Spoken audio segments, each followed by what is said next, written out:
Get out of the editor. So I'm gonna take a little bit of a break, guys, and then we're gonna start up. Some space news. That was fun. We'll do more FEA with the editor tomorrow. Yeah, same time. So I'm gonna take a little bit of a break. It's a little toasty in here. I'm kind of sweating. Blowing the ship up like that is really not good. Nice work. Thanks, man. Yep, so I'll be back in about 15, guys, and then we'll start our space news segment, and then we'll go from there. Don't go anywhere. Be back in a moment. Just going to take 5, get up, stretch around. I'll be back in, about 15 minutes, about half past. So don't go anywhere. Be back in a moment. I'll keep the music going.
Discovery, go at throttle up.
Discovery, go at throttle up.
I dropped the pick.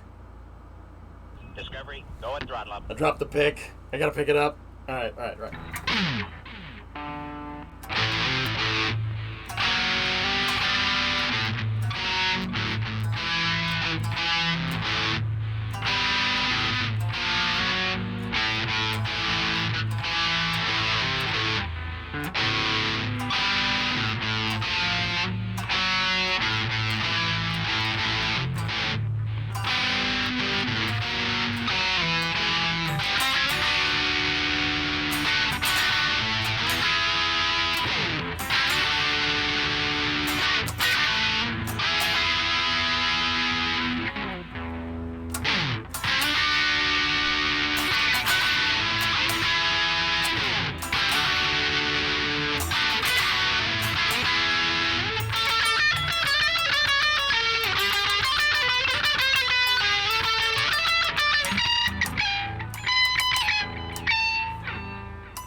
Oh, man. I dropped the pick. You dropped the pick?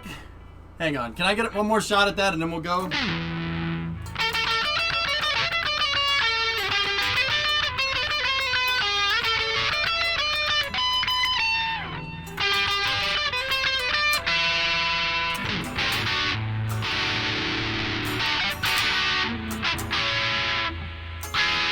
Ah, I'm terrible, man.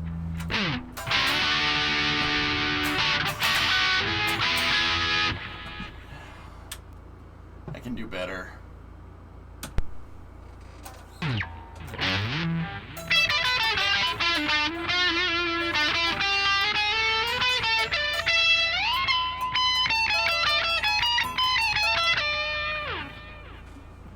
I can do better. Not much better, but...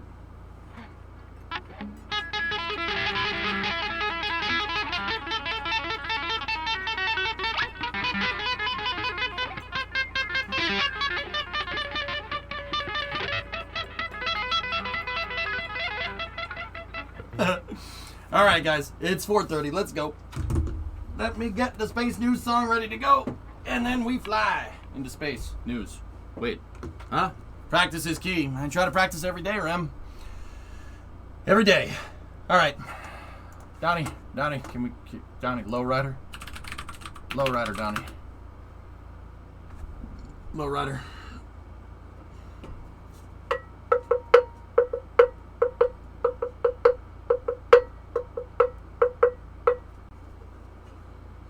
Can't do it. We can't. We don't want to get sued. We're not getting sued.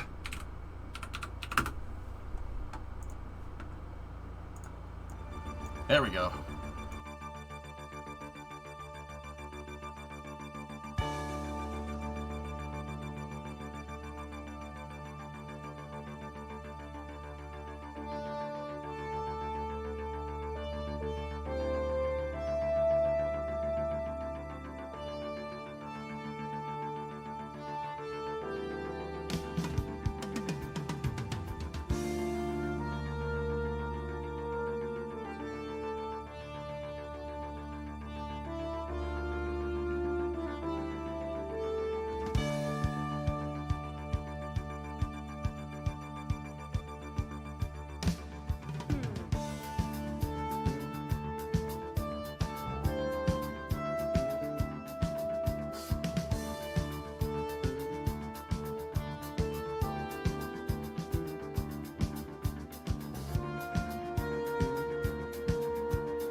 Okay, Houston, this is Columbia. We are 2 for 2.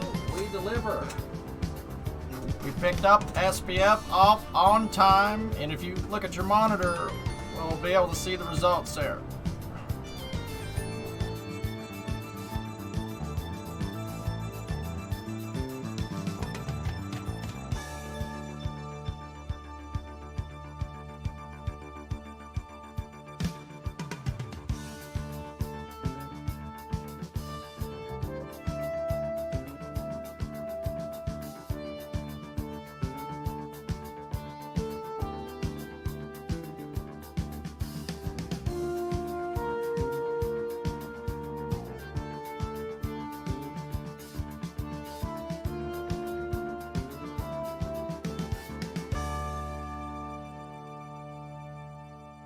All right. Here, hang on. You guys want to see where I get that where I got the music from? It's from an old NASA. It's from an old NASA documentary about the early shuttle flights. Here, check this out. We'll start off Space News with that. Ready? Ready? Wow, wow, wow, wow.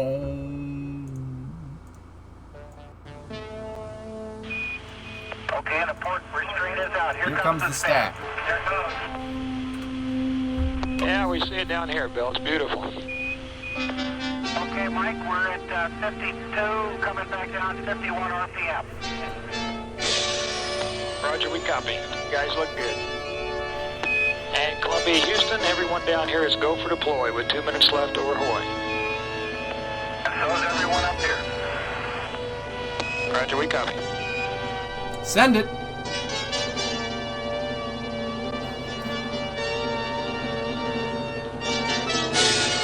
Mike, we hope the TV comes out. It doesn't play back very well on a monitor, but we're relatively sure we got it.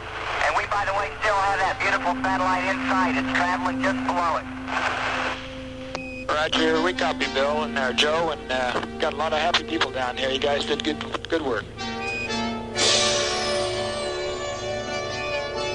Okay, Mike, we delivered. We got SBS off on time. And if you're interested, I'll read you the pad. Hell yeah. Roger, go ahead. Ace. It's called Chug Jug, Beasel.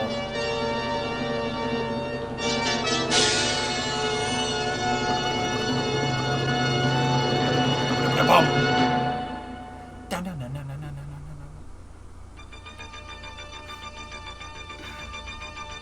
Deliver the crew of Shuttle Mission 5 did. Only 8 hours into the first operational flight of the Space Shuttle program. 5th flight of the orbiter Columbia. The first 4 missions were test flights to prove the space transportation system could provide access to low Earth orbit on a routine basis. Those missions laid the groundwork for the operational era. Shuttle Flight 5 was the beginning of that era. The primary purpose of the mission, to carry 2 communication satellites into orbit, deploy them from the payload bay, then return to Earth. Columbia, Houston, 30 seconds till LOS, and everything is still go down here for deploy. Roger, Brian, we copy that. Thank you very much. We're looking forward to having a good one. Roger, and good luck.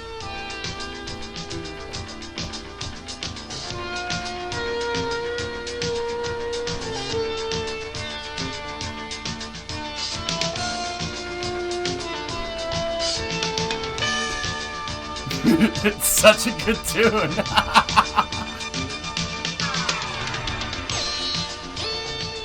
Okay, Houston, this is Columbia. We are 2 for 2.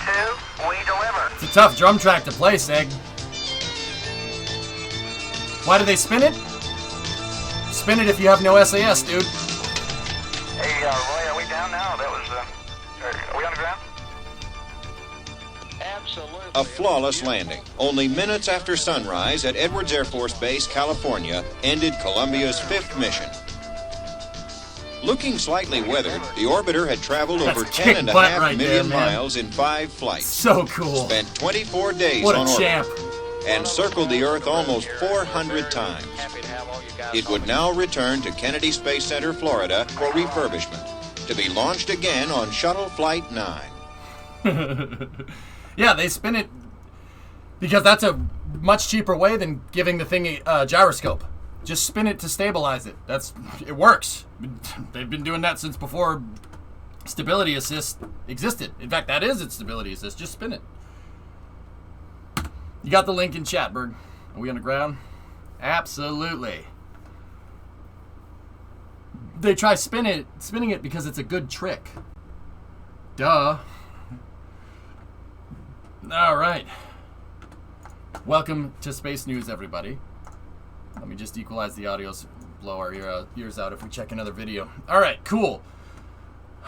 All right, let's see what we got here. So, looking around. That's a nice picture. There is not much news today per se. It's a relatively short news cycle. But there is some stuff that I wanted to check in with yesterday. I mean, but no, we can look at that. We can look at those pictures. That is very good. In Vulcan, those pictures of the new KSC VC exhibit look pretty good too. Also, I think, you know, I know Amogus is a meme and stuff, but you know what? This probably is a good place to start. Any KSP tonight? Does the Pope poop in the woods, Novacon?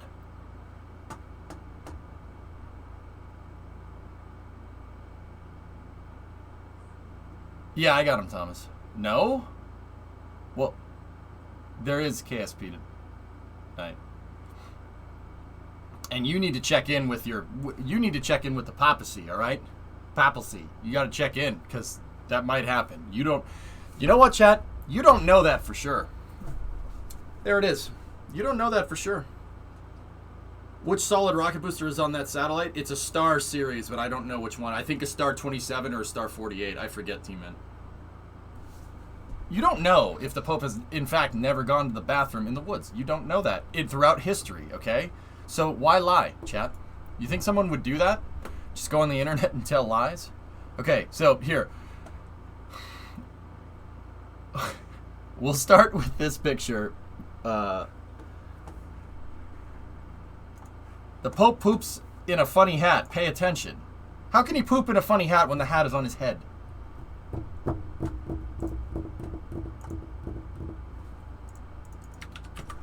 Do you know the Pope? Oh, yeah. Why do you care about the Pope, chat? Do you know him? Does he call you at home? Do you have a funny hat? To be the Pope, you must think like the Pope. You must be getting inside the Pope's head when communicating. I'm saying to the Pope, "Scusi, bappa da boopy," and he's saying "bappa da boopy da boopity boppity," and he's up on the ledge, and you can quote him. Go to the masses. Go to 8. Heinz Skitz Velvet. I am China of popes. You want to talk to the popes? You talk to me. Anyway, moving on. Hey Cardano, what's up? I got to do something really cool today. We removed the fan module from an F-35 engine today. Which variant? Was it the F-35A, B, C, or D?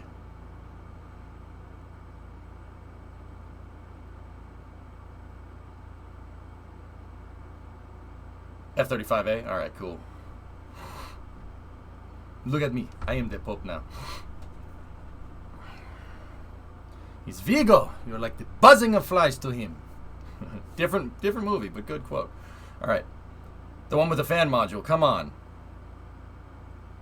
Well, see, the thing is, the F-35 doesn't have...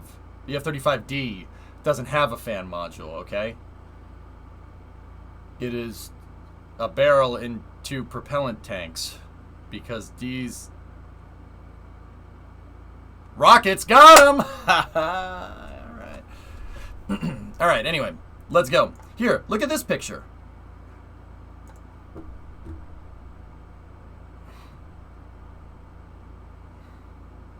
You know, I get it, Among Us space station. That's a little sus. That's a little sus right there. It's just a little sus. Is that a person or just pants? I don't know. Is Thomas venting? That's a little sus. He was in the vent the whole time. He couldn't have been the imposter. I mean... So, no, this is a tweet coming from Thomas Pesquet. Let's see. Difícil de... It's difficult to do science and maintenance on the station, yeah? Oh, hard to tell if it's science or maintenance. Nice, I was close. All right. I didn't picture that much depth. The ISS modules are pretty big, French. Yeah, they're bigger than you think. Bigger than a shipping container. A TEU. Oh yeah, bigger than that. Dude, we're almost they're almost 5 meters across. Yeah, it's just the part where the humans float around in is a lot smaller. Second half of the comments. Is it science? Maintenance? Maybe ESA caves flashbacks. Oshide is immersed in his work. Everybody just noticing the camera, the Canon camera that's just floating there? Don't need a tripod when you're in space. Back's gonna bother me. Taking me right here. Stretch out a little bit. There we go. So, how the ISS actually works, guys, is that these are modular components. The ISS modules kind of work like this, okay? So, you have a circle, right? You have a circle. If we're looking at the modules from the front, they work basically like that. And then on the sides here, you have what's called racks, okay? The racks are, I mean, it actually is a little bit smaller than that. It's more like this. That's the usable area. And then there's trusses that go like this that hold everything together. And then these racks right here, you can usually just pull out. You could pull the panels off, and you could slide new science experiments in. You could slide new science experiments in there and pull them out. In fact, the CBMs, the actual CBMs that are on the end of the ISS modules, the ones with the docking port that Cygnus can dock to, they're square looking. The CBM is actually designed to fit one of the science rack experiments in it at the minimum. They could move the racks in and out of the CBM. It was actually the diameter. That's how they figured it out. Because the diameter of the modular experiments that they can plug in on the ISS has to be able to get into the ISS to begin with. So the diameter of these was designed to accommodate the biggest rack that they could put into the ISS. Yeah, Thomas's video is good to show. Oh boy, that's good. Nice ad. Thank you. Why is that working on one computer and not on the other? I don't know. I'll never figure that one out. Here. That's what it looks like without anything in it. See? This is right when they installed Kibo. And that's Noguchi-san, I think. Yep.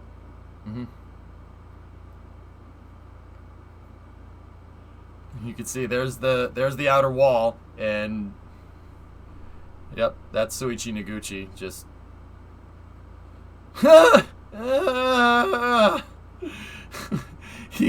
help me, I'm stuck.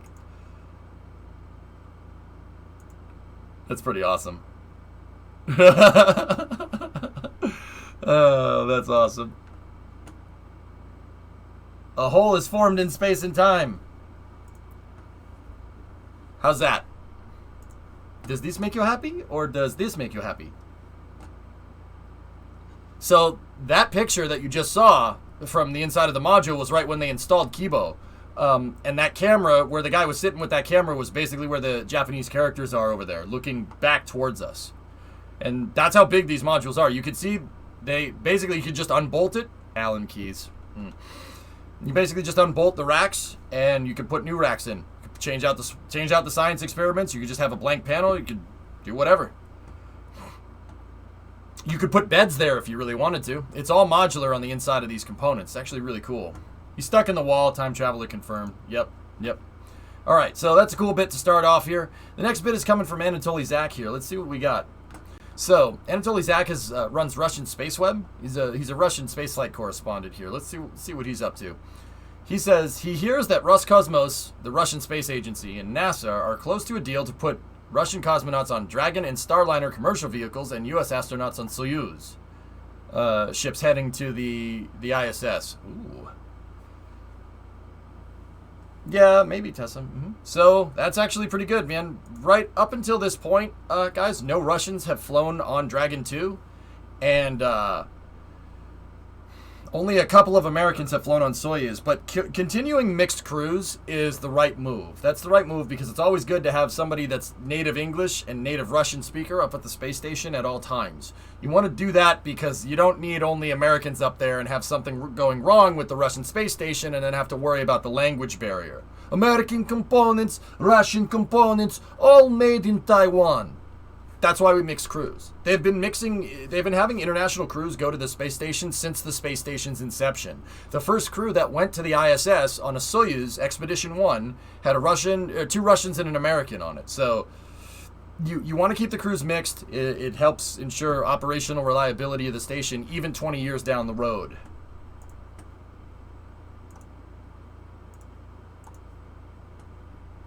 Это хорошо. Да. Это хорошо. Yeah, I'm into it. Who you think's gonna fly first? Which cosmonaut do you think wants to fly on Dragon? I'm saying Max Sarayev, Vasya. Max seems like the kind of guy that would want to do that. Anyway, I have that Starship picture up, Thomas. Let's go from there. I can't help but think Americans would be slightly disappointing to ride on Soyuz with Dragon in the game now. Motorkid, some Americans were flying on Soyuz with the shuttle. Can you imagine launching up in a Soyuz and then having the shuttle come up and everybody be like, hey, what up? And you'd be like, yeah, I got here in the Lada. You guys came in a Cadillac. I mean, yeah, I understand, but hey, Soyuz will get you there at the end of the day. You could knock the Lada all you want, but the Lada will survive. Everything else will break on it, but the engine won't. Crashes? No. I'd fly on anything, Phil. I ain't picky. Did you sing Jeffrey Bezos after the launch today? What? I'm scrubbing through the video and I'm trying. Did you remember if you sang Jeffrey Bezos after the launch today? No. No, you didn't? I don't think so. Okay.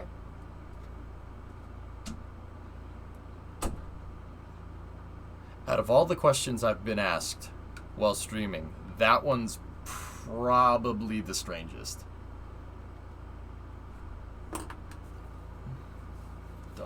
Don't.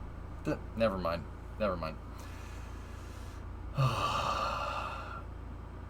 It was important. Here, this is important too. So this is coming from the European Space Agency's James Webb Twitter account here. Exciting news that the James Webb Space Telescope has successfully completed testing and is being prepared for shipment to its launch site at Europe's spaceport in French Guiana. Wow. All right. It's about time, boys. There's the processing stool right there. This is the part where it attaches to Ariane 5. Damn, dude. That's a big satellite. That's about as big as you can get for a satellite. Just imagine something goes wrong in the launch. I would... Yep, Thomas, don't. Let's not imagine that. Let's not imagine that ever. Yesterday, you talked about a launch at 9 a.m. today, I think. Yeah, NS-17. Yeah, we watched it. Primo was wondering if I sang the Bo Burnham song. Jeffrey Bezos. The mass? Oh, I have no idea.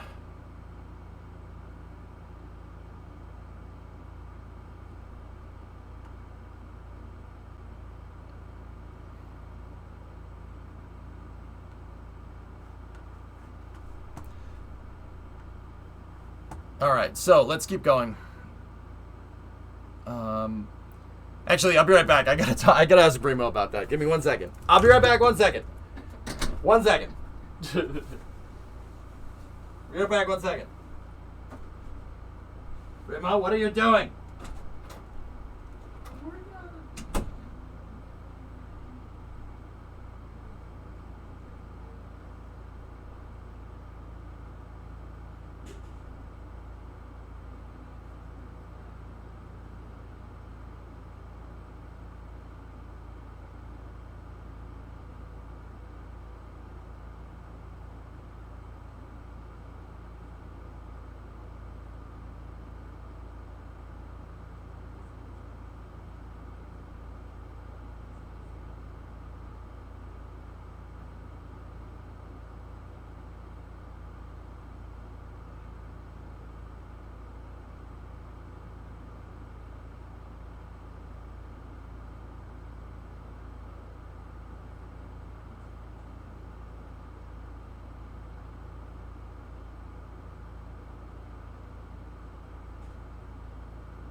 Primo's editing videos of me on the stream. I don't like it. I don't like it. No, sir. I don't like it. I'd like to add stock market jokes to my repertoire. I'm just not sure it's worth the investment. Pay up. I mean, James Webb has had more delays than the whole British Rail's combined services in the 80s. Ugh. Yeah. Yeah, Tessa, it's almost like if you delay Discovery missions, the price skyrockets astronomically. And you know what? Just for the record, Tessa, what did we do with Europa Clipper the other day? We doubled its operations by saving money by launching it on Falcon Heavy. Yeah, remember that whole thing? Yeah. Want to know how much James Webb has cost over the entirety of the program? It's like $10 billion. Yeah, you could engineer a Saturn V from the ground up in that time period.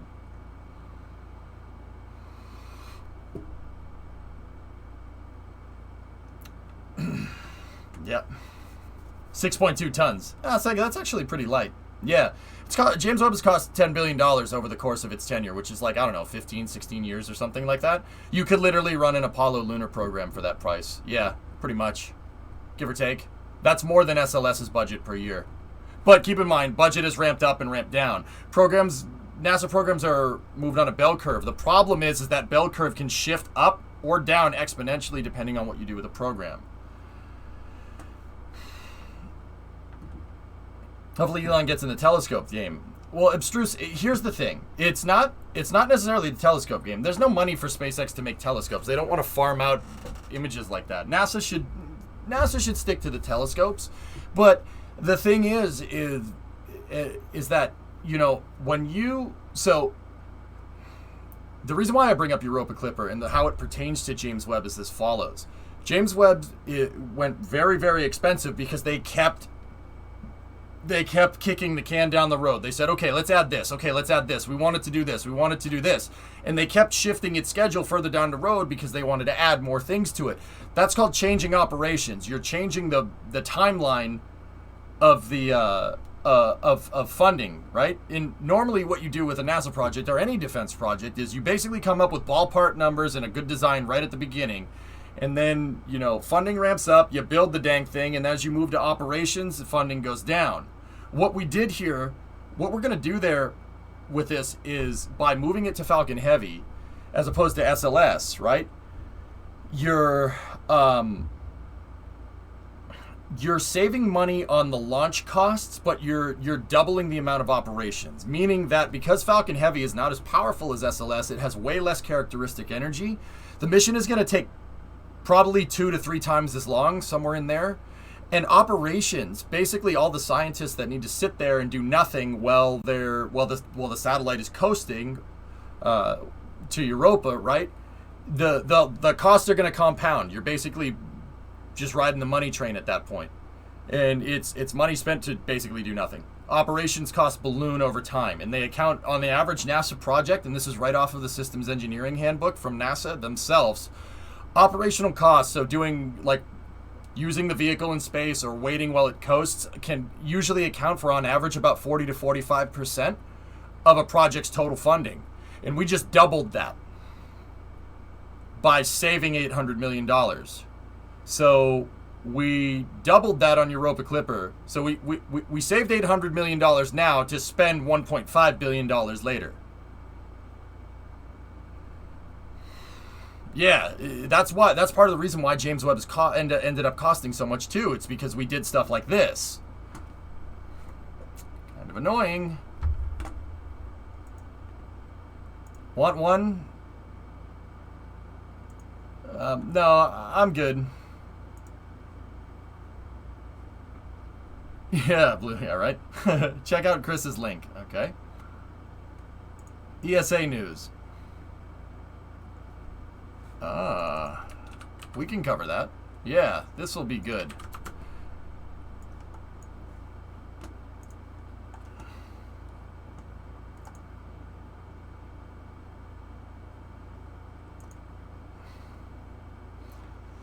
If SpaceX is going to get in the science game, I think satellites to scan resources on the moon and Mars and the belt are the way to go so they can sell the information. Yeah, if they were, but I don't think that they would.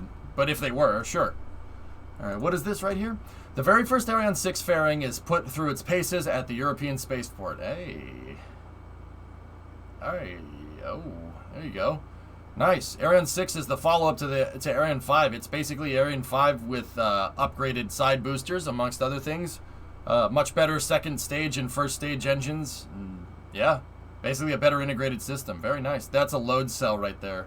Or, well, not a load cell, really a mass simulator. That's cool. Yeah, see the weight? Awesome. Very nice. Okay, a little bit of feely news here. ULA stopped selling its centerpiece Atlas V, setting the path for the rocket's retirement. Tori Bruno reported that we're done. All the remaining Atlas V cores are sold. Now, that sounds like, oh my gosh, Atlas V is going away. But it's going to be another couple of years before that happens. But it is kind of a little bit somber. Atlas V has been the workhorse for American, launches for like 20 years, man.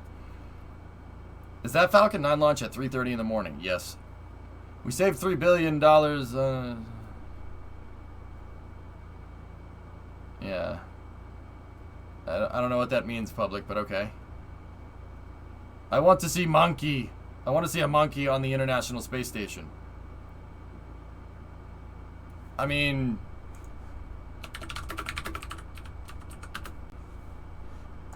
I'll give you, James. You get the Pawn Stars response. Yeah, there's not a lot of market for chimpanzees on the ISS. All right, not a lot of market for it. The best I can do is a suborbital trajectory. Let me talk to my launching chimpanzees into space guy. He knows a little bit more about this than me. We'll get him over here. Best I can do is Ham the chimp. It's the best I can do. Best I can do.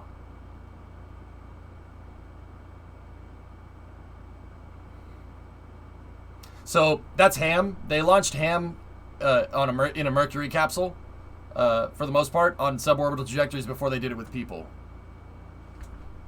Yeah, he survived, by the way. He survived and then lived a long and healthy life after that. Yep. Ham the champ. That's right.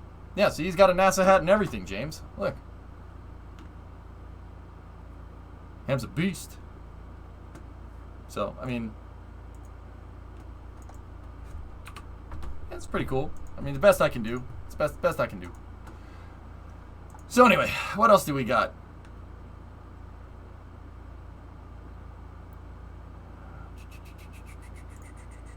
So the NS-17 launch did happen this morning. New Shepard went up, it crossed the Kármán line, and it came back down and landed, capsule and everything. It didn't have any people on it, but it did have a bunch of science experiments, and it also had paintings on the parachute covers right there. There were paintings that were on the parachute covers of the pod that were done by a Ghanaian, an artist from Ghana named Amalko Blafo. And he was able to, they got pictures of him recovering the parachute casings, which is pretty cool. That's pretty neat. Not many people can say your painting's been to space. Did he want to go to space, though? I don't know. Cool portraits. Cool. I read about the Russians regretting launching the dogs to... Yeah, launching Laika, the dogs to die was sad, but refreshing to realize that even 60 plus years ago they were aware of the ethics. They're not savages, man. Yeah, of course. I'm pretty sure he gets to keep those, yeah. So here's a screenshot from the webcast today of the NS-17 capsule coming down. That was the 8th flight for this booster and 8th flight for the capsule. Which is pretty cool.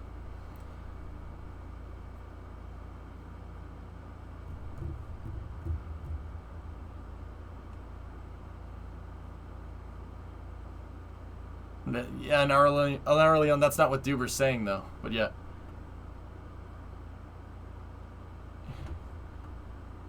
You need to get BlueStacks so you can play Space Flight Simulator.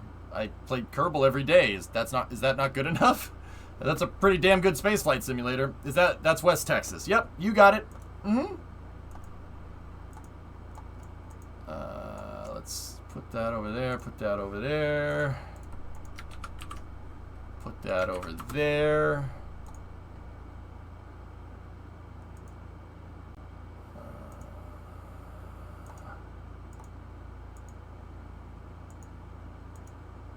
Okay. All right.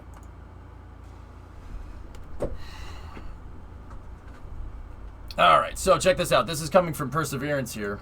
Take a look. The rocks on top of this ridge have been sitting here getting sandblasted by Mars winds for eons. This one looks like a good solid target for the next drilling effort. Cool. Pictures from Mars here. Are they teasing us with the moon? Yeah, I don't know, man. It's very porous, isn't it? Jeez. Almost like it was in water at some point.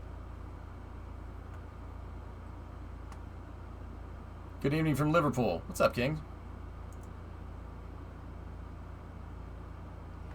Yeah, look at that.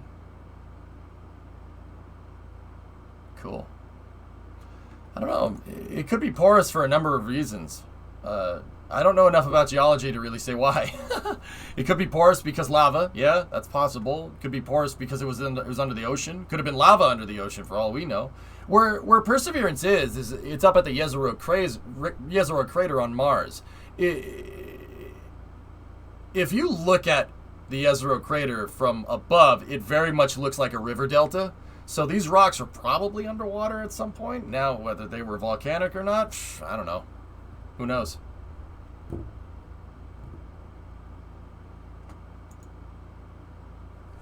Winds can definitely do this and more.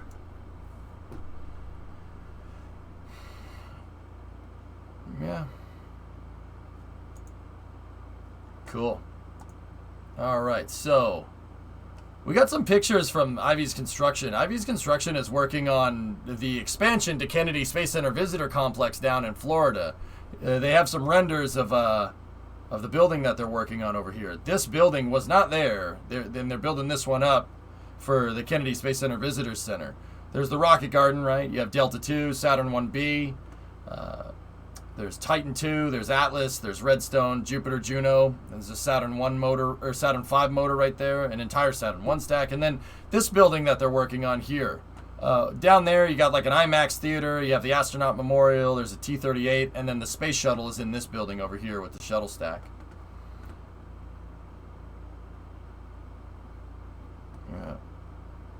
It's actually awesome. If you ever get the chance to go out there, it's pretty cool. There's a lot of cool stuff in these buildings. But this is the one that we're checking out over here. Let's see. Yeah, they're working on it.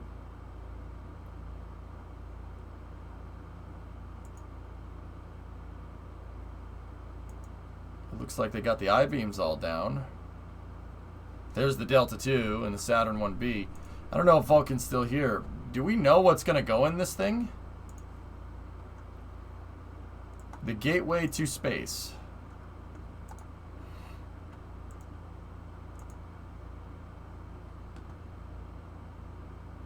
There you go, Dino.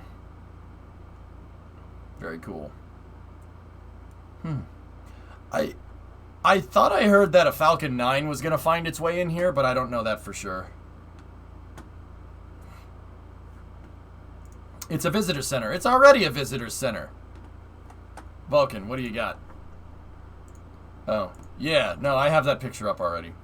I've been at the visitor center about 3 years ago. Nice, Liam. There you go.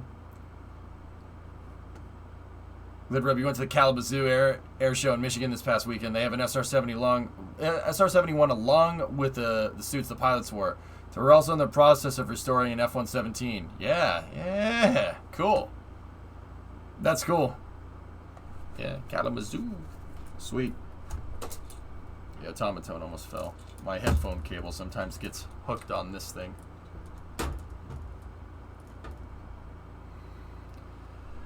You should go to this COSI in Columbus, Ohio. It's a cool place. I don't know what that is, James. COSI? Apparently it would be done in March 2022. That's cool, man. Pretty neat. All right, so this next picture is coming from NASA here. This is off of NASA's image archive, so take a look here and tell me what you see.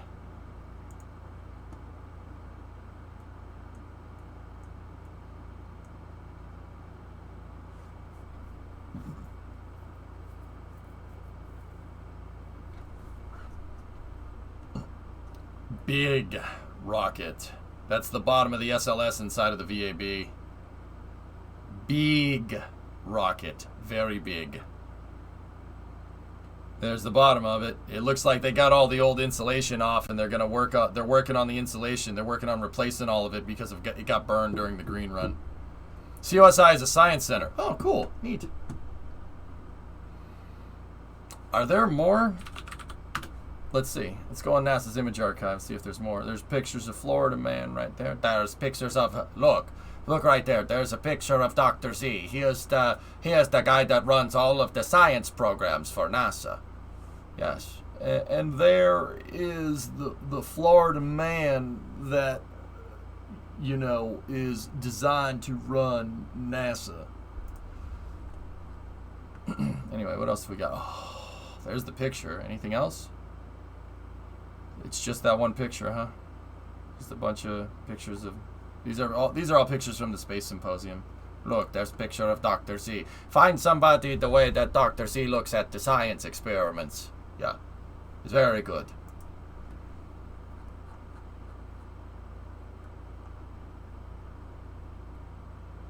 That's Kathy Leaders right there. There doesn't seem to be anything else in here except for that picture, but oh man, that picture. Let's just do that. Let's see. Of course, NASA's image archive just loads up all the wrong pictures. It loads up pictures from like a long time ago. So SLS 20. No, yep, just reset. Sure. Okay.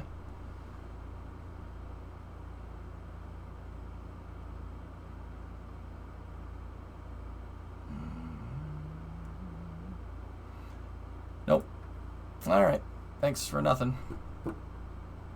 I didn't know they have SLS pictures from 1920. Yeah, I know, right? Page built by the lowest bidder. That seriously, that image, the image archive is amazing. You can find some awesome stuff on here. The problem is that, look. So let's try this. Ready? Space shuttle. It'll load back the stupidest things. Try pictures of the space shuttle. It just loads that and loads that. This is the top populated images for a space shuttle. That. A friggin' clip art.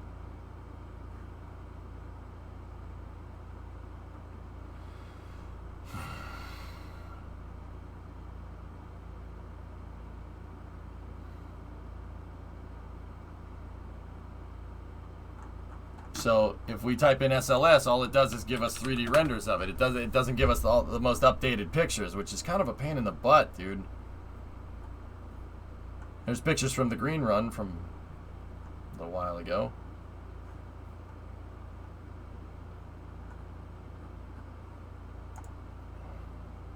There's pictures of ICPS integration. Now see, these pictures are a little better.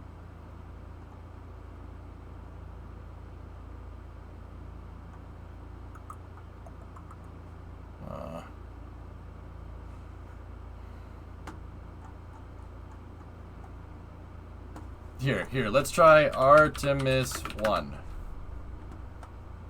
Nope.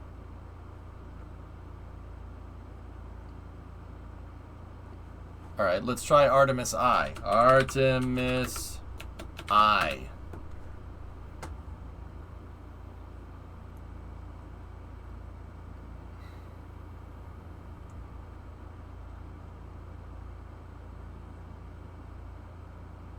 Okay. Next bit of news. Well, we broke it, so, yep. Yeah. So this is the bottom of the Artemis 1 stack right there. There's one of the locks down comers. There's another one on the other side right there, but that's really freaking cool, man. Alright. So, I gotta find some conversations from yesterday about Artemis 1 while we're talking about it. So, let's go Marcia Smith here. And there was a bunch of stuff in here.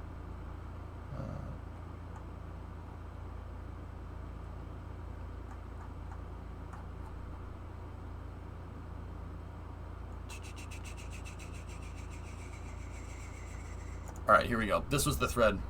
So check this out.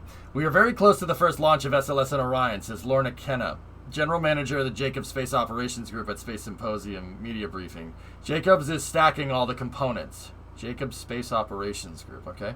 Exciting time at KSC, but doesn't give any dates for the wet dress rehearsal or launch. David Burks of Boeing. SLS can put 42 metric tons to translunar injection, built for distance, direct injection into deep space destinations. Built for speed. It can get 2 metric ton payload to 63 kilometers a second. All alone in the time of need? No, Conrad, I haven't. It can lift large telescopes and other big space science payloads, 8.4 meter payload diameter. Yep, it's going the distance. Going for speed. Orange rockets all alone in a time of need.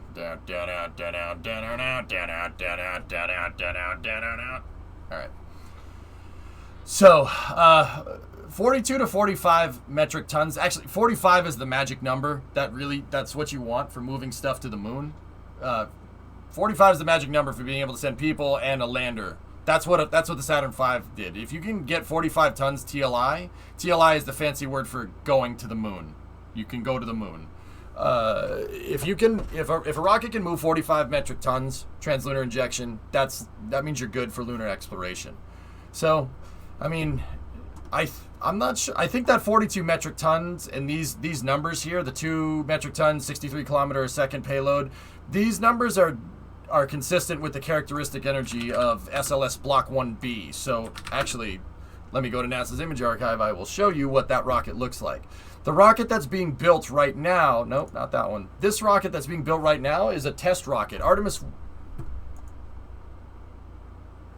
1 is a test rocket, and it's going to basically just test the core stage, the SRBs, and then it has a modified Delta IV stage on top of it, and then Orion on top of that.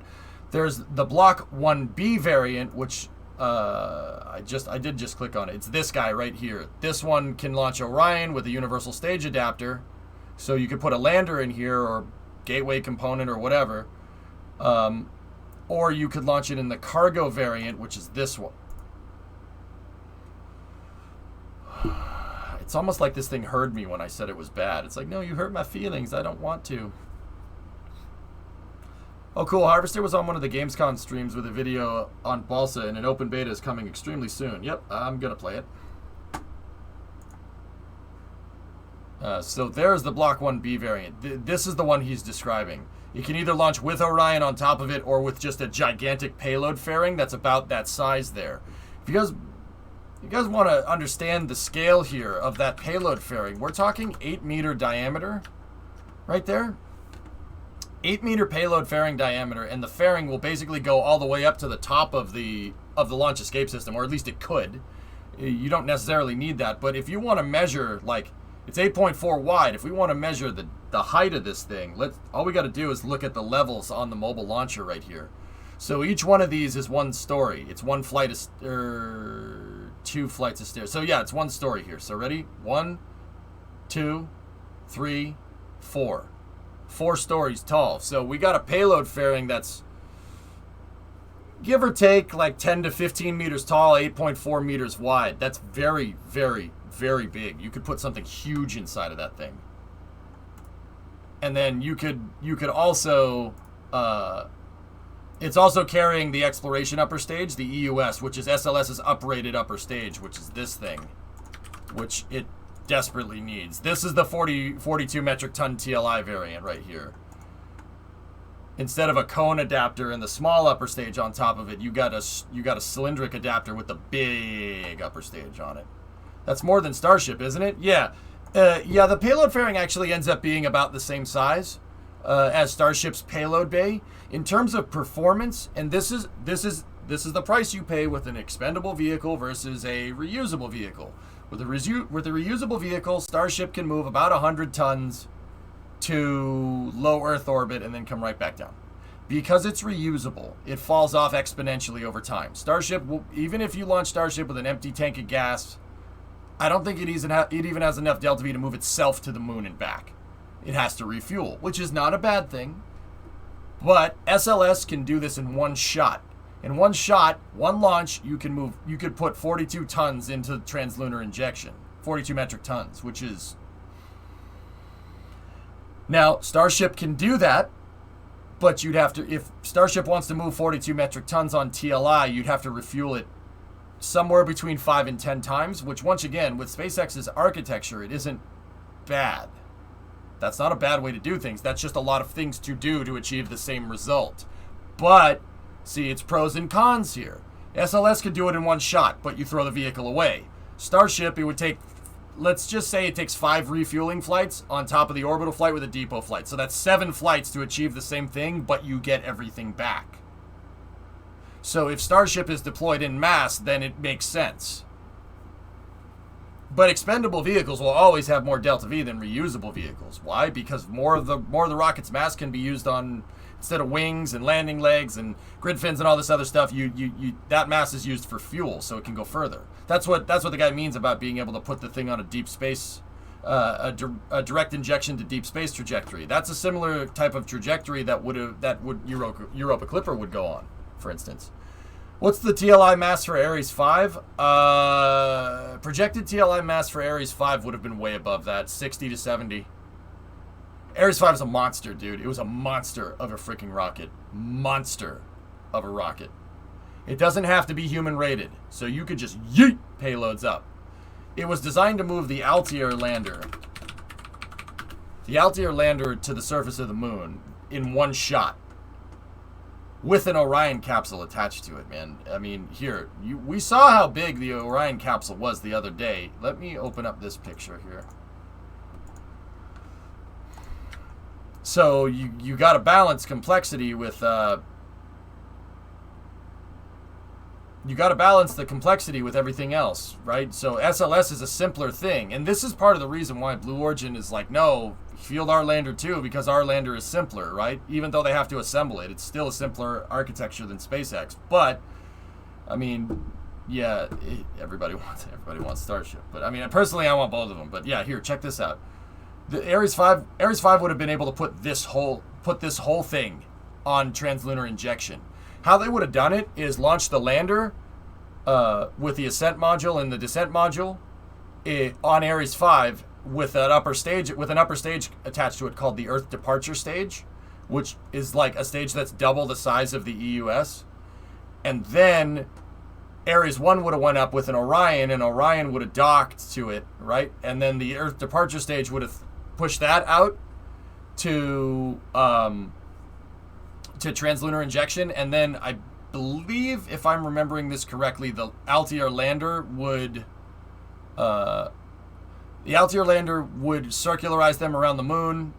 They'd separate the Orion. This thing would go down to the surface. The ascent module would come back up, dock with Orion, and then Orion would come home, Apollo style. I think Altair down the road could have been made to be reusable, but it wouldn't have been reusable the first couple of times around. But Altair is gigantic. It is huge. It's an absolute monster of a lander. It makes the LEM could fit inside of it. That's what I mean. Like this was pretty sweet architecture. What Constellation basically wanted to do was, it would be like if you had Saturn V and Saturn 1B, and you use the Saturn V to launch all the lander into space in one shot, and then you use Saturn 1B to get people up into space. It was a big lander, and that's why Ares 5 needed that gigantic throw capacity, because it needs to take Orion and the Altair lander on put it on TLI, and the Altair lander with Orion is way heavier than 45 metric tons. Let's just say Ares 5 could put Altair into TLI by itself. That means the lander is like 40 to 50 tons or something. We know Orion is somewhere in the ballpark of like 20. So yeah, Ares 5 would have probably ended up having like a 60 to 70 metric ton capacity to go to the moon. It was a much, much more powerful rocket.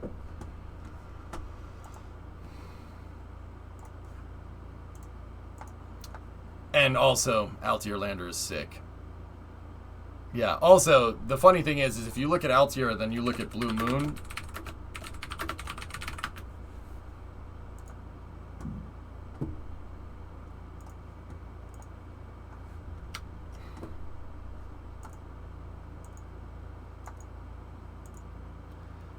I'm pretty sure Jeff may have tapped some NASA technical resources for this. It's funny because it's so ridiculously obvious when a company comes out and we have this breakthrough technology. Oh yeah, what's that breakthrough technology? It's a lander that we thought up. Oh. Oh yeah? A lander that you thought up, huh? Oh, okay. And it ain't just them either. Here, check this out. Watch this. Ready?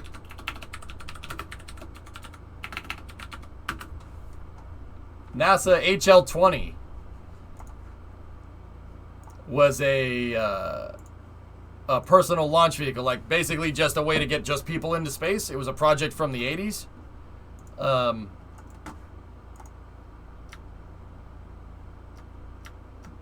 Yeah, that looks a little familiar.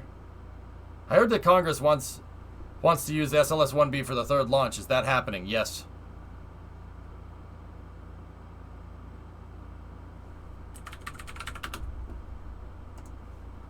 Isn't that just Dream Chaser? Well, like I said, it's very obvious when private companies go and raid NASA's technical resources. Don't get me wrong, that's what they're supposed to do. NASA's supposed to come up with all these crazy ideas and prove that these crazy ideas work. And then companies are supposed to take those crazy ideas and then do them. That's why SNC is working on Dream Chaser, and Dream Chaser looks exactly like the HL-20 because Sierra raided NASA's technical resources. Don't get me wrong, they ain't the only ones. I'm pretty sure Starship SN-20 has a bunch of things that they bolted to the side. What are those? What are those? They're hexagons. What are they called? What are they? Oh, the tiles. Yeah, I wonder where they got that idea from. Bathroom tiles? I mean, porcelain could work somewhere. The world of innovation. Imagination. sorry.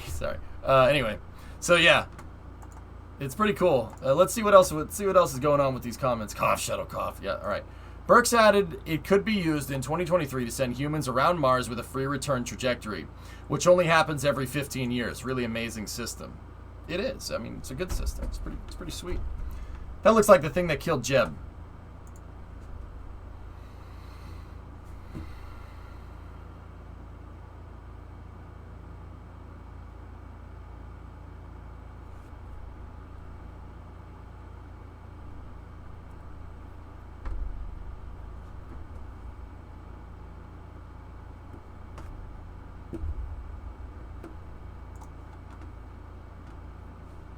Don't mess with the bull, young man. You'll get the horns. Big sad. All right, let's see what else we got. Tim Chichan? Tim. He's an enchanter.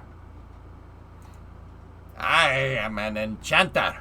Some people call me Tim. Of Lockheed Martin. Orion is an exploration-class spacecraft. It can autonomously return from the moon after multiple failures with no communications. Designed for the worst-case scenario, fastest re-entry from the moon. That's what you need for this type of spacecraft. God, why are you making me like Orion more than I already do?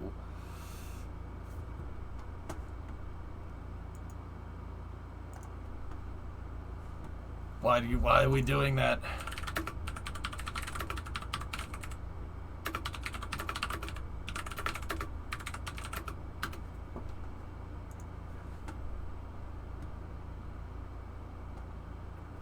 So, let's see what else we got.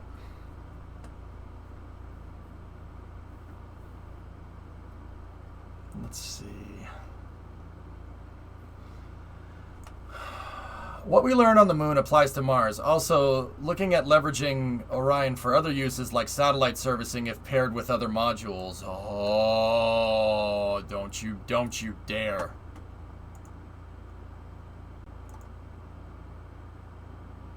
I'm trying, man. I'm trying. Oh, that would be cool. Can you imagine if Orion grabbed like a space station module that had an airlock on it and it bolted the airlock to the front? And then it becomes one spacecraft. God damn, that's cool. Oh, that's so cool. Orion Web Servicing Mission? That would be insane. I got it, Tomas. Orion docking to Starship?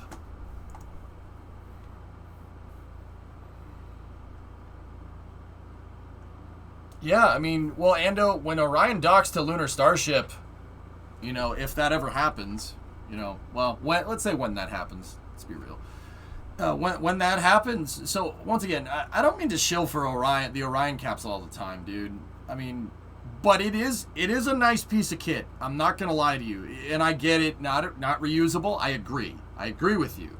But I can sit here and want more reusable spacecraft, but I also can acknowledge a pretty damn good design.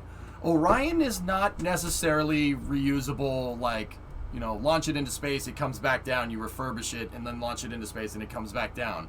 Orion is more designed for space operations up there, and, you know, where it lacks in reusability, you know, like the jettisonable service module, right? Where it lacks in reusability with that, it makes up for in capability up in space. It is a freaking hell of a spaceship.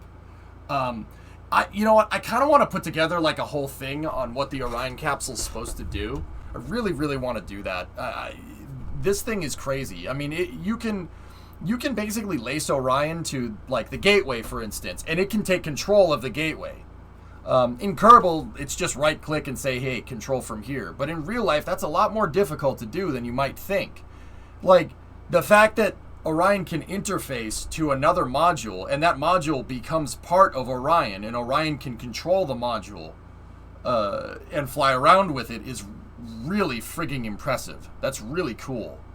And don't guys, it's not like Kerbal where you just dock two spacecraft together and you have full control.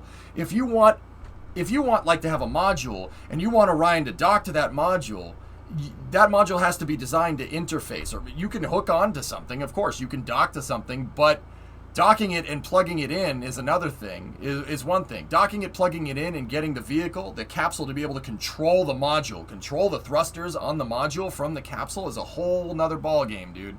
In Kerbal, it just dock two ships together, you can control the whole thing, it's really not an issue. In real life, it's a little more complicated than that, and Orion has that capability built into it from the start. That's part of the reason why it's so expensive.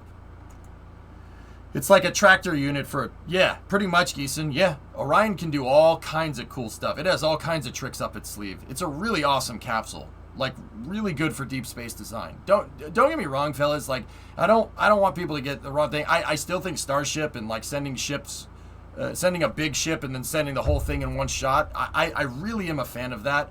But I also can acknowledge that this is good architecture too. You could send up an Orion, and you could send up something like Lunar Starship, and Orion could take control of it. So, like, in the future, guys, like,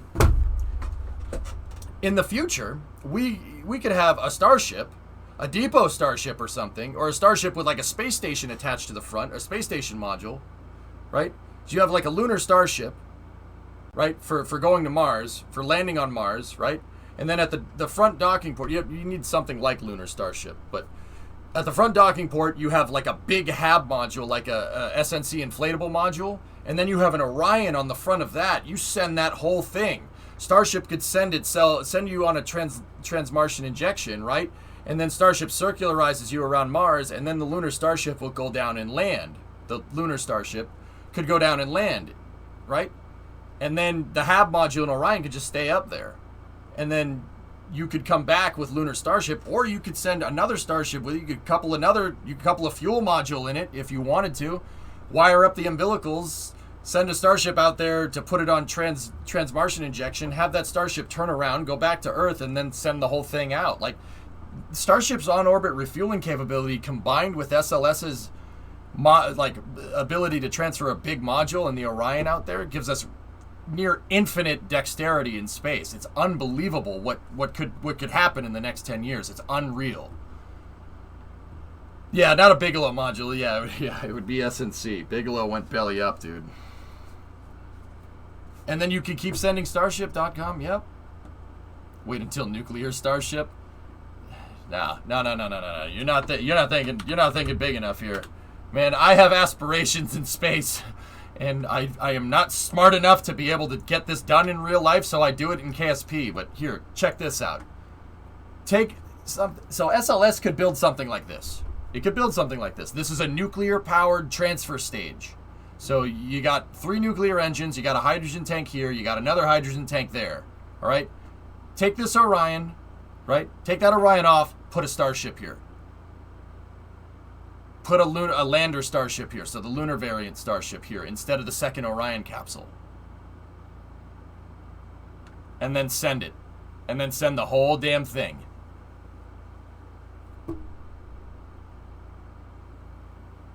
And people are going to say, EJ, what about Delta V? Well, what about Delta V? This thing sends it. Starship circularizes, separates, goes down and lands, comes back up.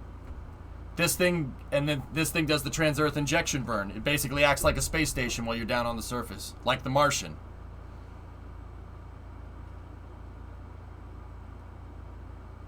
That's cool, Sea Kraken. Right on. What is this? Rogue. Do you know how I owe it? Oh, $30 billion. I'm so angry because we saved $30 billion. Yeah, what do you think that $30 billion was going to? Yeah, it was going to programs like what you saw on the screen. There is a pretty good reason why I'm still salty about that 10 years down the road, man. Yeah. I think the deepest thing that Elon ever said to me was when he said he doesn't know if he will be able to witness his hard work. Yeah, then, I don't know. Gotta push, though. Zubin was never really a fan of building big nuclear ships for Mars. Yeah, there's what you're a fan of, and then there's what you got, Pigzig. Don't get me wrong, we could sit here, and Zubrin's ideas are fantastic for going to Mars. Direct is genius. It's really smart. But, on the other hand, we have an SLS, and we're on our way to having Starships. So, let's just use those. Yeah, let's just use those. It might not be the best efficient, but screw it. We've been waiting 50 years to freaking do this. Screw it. I'll use what we have. Use what we have at our advantage, and we'll figure out something better later. just use that. It's fine. It's fine. All right, so we have an NSF video here. Oh, no, I skipped around instead of hitting full screen. We have an NSF video here. Let's see what they're up to. This is the Starship update. Yeah, Jack, pretty much. And set up infrastructure that we can't abandon. Exactly.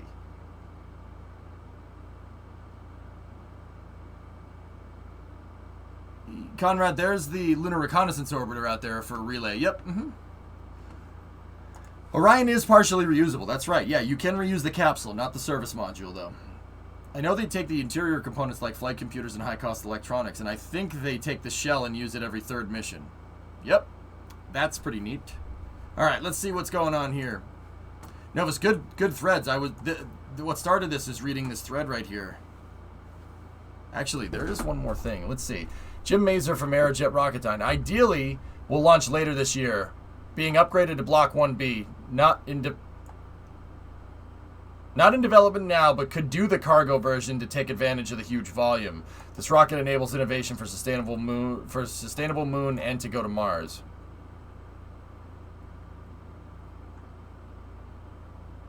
All right.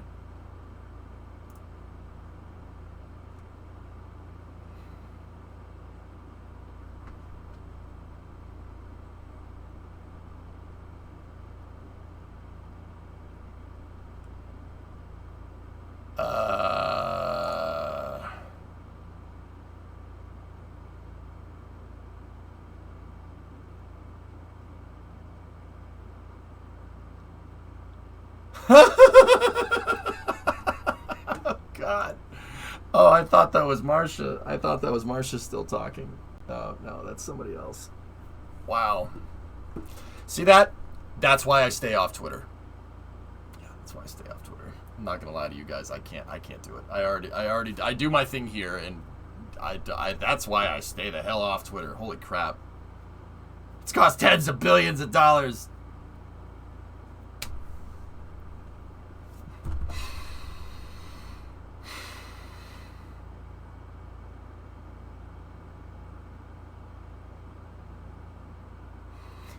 And Aurelian, my running analogy for Twitter all the time, is it's a zoo. Okay? Twitter is a zoo. You can go to the zoo and you can enjoy the exhibits. You can enjoy the animals. You can enjoy the lions and the tigers and the giraffes and the zebras and the hippos. You can enjoy it. You don't jump into the damn lion's pit, okay? That is dumb. You go to Twitter, just look at the zoo. Don't become part of the zoo. Okie dokie? You can find the giraffes, or you can just find the honey badger. The honey badger doesn't give a heck. You just look at him, he just doesn't give a heck. He's trying to say they spent $20 billion. No, Din, it's this stigma that people have, and all right, dude, I don't like to be a dick, and I don't like to gatekeep space, all right? It's a really messed up thing to do. But honestly, these people have no idea what they're talking about. And this is the kind of stuff that I try to educate against, man. You know, so NASA has to disclose how they spend your tax dollars. They have to. By law, they are obligated to. So, a lot of the times for certain programs, you get the whole price tag. You have to. They have to. It's against the law for them to withhold funds like that. They have to be transparent to the taxpayer. It's part of what they do. So, the thing is, you hear them talk about the price tag for SLS, for Orion, for whatever. What they're telling you is total cost involved. It's TCI, man. It's cost of everything, from hiring, training the workers, getting the resources, designing the thing, building it, manufacturing it, putting it together, launching it, paying the maintenance on all the buildings that do all that, the maintenance on the pad when it's not being used, new infrastructure, old infrastructure, new technology, all the people that you need to do all that stuff. It's TCI, total cost involved, something that commercial contractors do not tell you. They don't have to disclose anything to you. All they have to do is disclose the price of the contracts that they have with NASA for a service. Now, at face value, those services seem a lot cheaper than comparative to NASA. But once again, that's like saying 100,000 rubles is better than $50,000 because 100,000 is bigger than 50,000. Your cost grade scale is completely different because it's a public sector versus private sector, right? That doesn't make any sense. But people just see, herder, that number's bigger and that number's smaller, we should go over there. It's a real pain in the butt, dude. I have to teach against this stuff all the damn time. Sorry, Twitch flubbed up. I didn't get what you said, if anything was directed at you. No, nothing yet, Novus. More money goes into the things making the ship rather than the actual ship. It's rocket science is tough, man. It's tough and it's expensive. Yeah, Ryan, well, that's a whole nother thing, dude. Comparing defense spending to comparing defense spending to NASA spending is a false equivalency, dude. That's not because, dude, all right, the reason why, and what's a false equivalency? I mean, they can't be compared, and the reason why they can't be compared is because that's not really how our budgeting system works for public projects like that, or defense, albeit defense, NASA, whatever. That's another strange thing that I see. It's this strange stigma that, you know, if SLS costs $1 billion a launch, you know, and we cancel SLS, that $1 billion will go to SpaceX, right? No.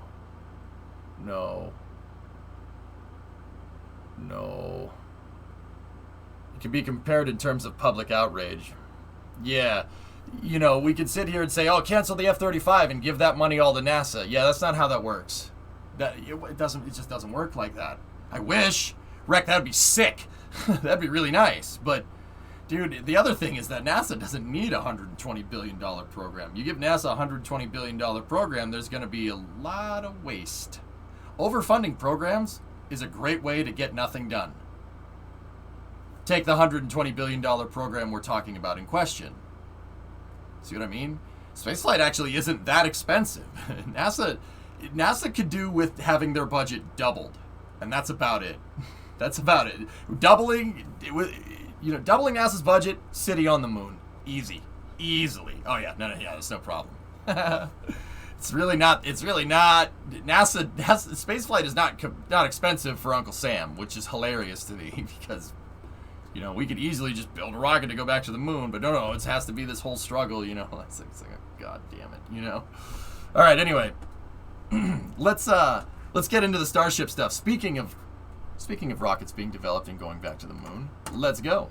This footage is coming from our buddies over at NASA Spaceflight. They let us view this footage over here pretty much unabated. So be sure to go over there, give them a subscription if you could. It is on their YouTube channel, so it's not a paid subscription. I mean, you could be a member for NASA Spaceflight if you want, but I'll post the link to this video in chat if you guys want to check it out. Once again, they're nice enough to let us watch this video. Yeah, that's pretty awesome, and we can pick it apart and analyze it on the daily. So be sure to go and support our buddies over there at NASA Spaceflight.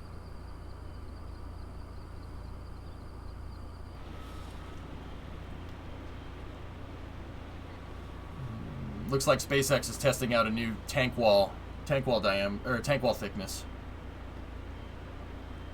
Yeah, Hydra, that's what I mean about not using your brain. Yeah. Dude, and I know good and well the repercussions of talking about somebody behind their back. I don't like doing it. My hand is literally being forced. Like, I get people on the daily asking me about what that guy writes, and it's all 100% wrong. And you know what's messed up? That isn't even my opinion. I talk to people at NASA and they're like, "No, that's not right." And I don't mention anything. I say, I ask questions like, okay, if we were going to cancel SLS, you know, what would be the better solution? They'd be like, no, don't do that. That's a bad idea. And I'm just like, hypothetically, like I make sure to not mention anything to, you know, who wrote it and stuff. But nowadays, when I ask different people, they usually said, yep, we know exactly where this came from. So take that for what it's worth.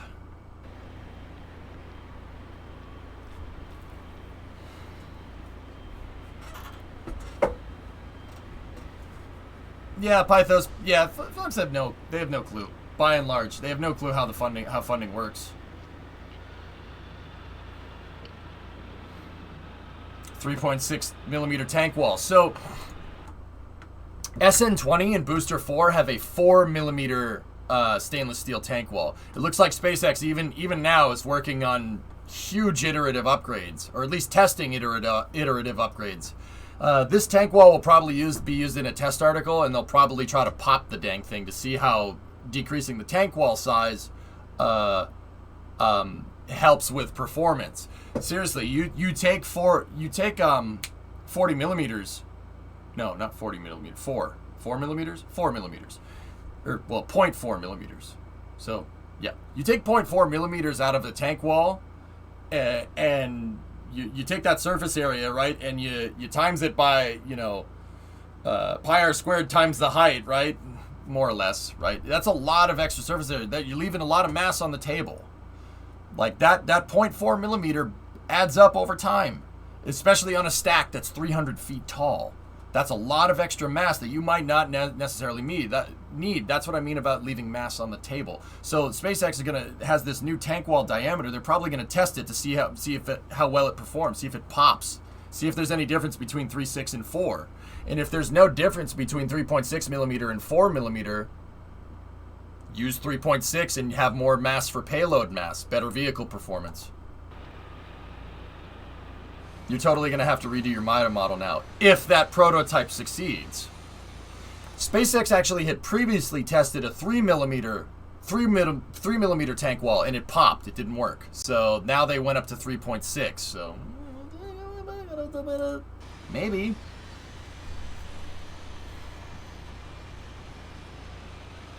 .4 millimeters over the entire stack is a lot of kilos. That's right. 4.20 millimeter. That's the number. That's the number. All right, so we're looking at a picture of the high bay here. 10% less mass.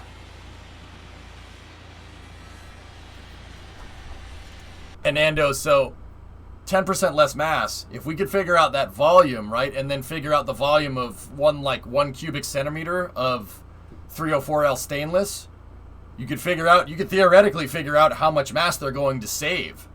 That's a...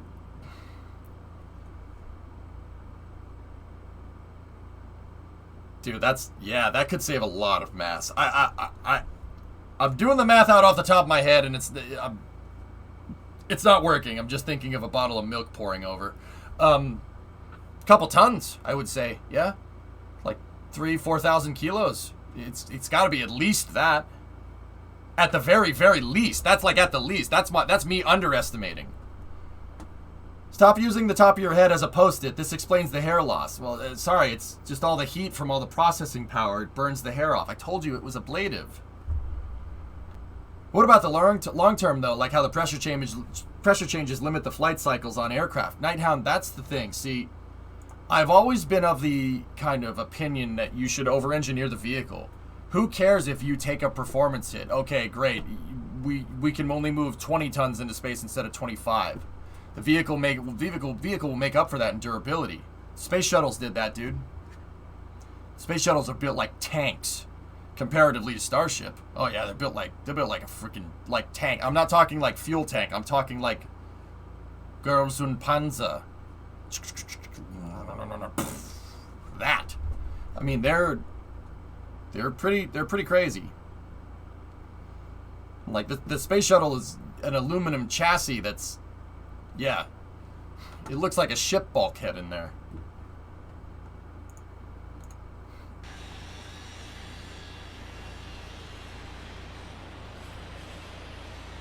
Yeah, that's true, Smirks. Yeah, they might not use that thickness all the time. That's a good point. So this is the bottom of Booster 4. This is the first stage here. You can see some of the Raptors have been installed there. I don't know what any of this stuff does. If anybody here knows a little bit more, like I know what these are. I know that those are composite overwrap pressure vessels, and those are gigantic bottles. But I don't know what that bottle is used for. I don't know what it is. I mean, that manifold is insane. And then there's 2 more COPVs down here. Very small composite overwrap bottles down there. It looks by my crappy maths they could get a 200-ton Starship down to 180 as a spot. But yeah, Vickers. That's a lot of tons, dude. That's why I was very, very liberal in my estimate. I said that's at least 4 tons. 4,000 kilos. Easily. Like, easily that. There's another Raptor.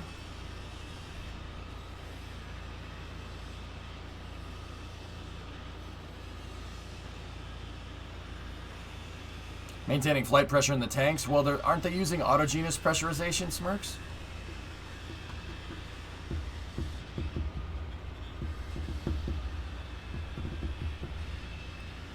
Not on 4.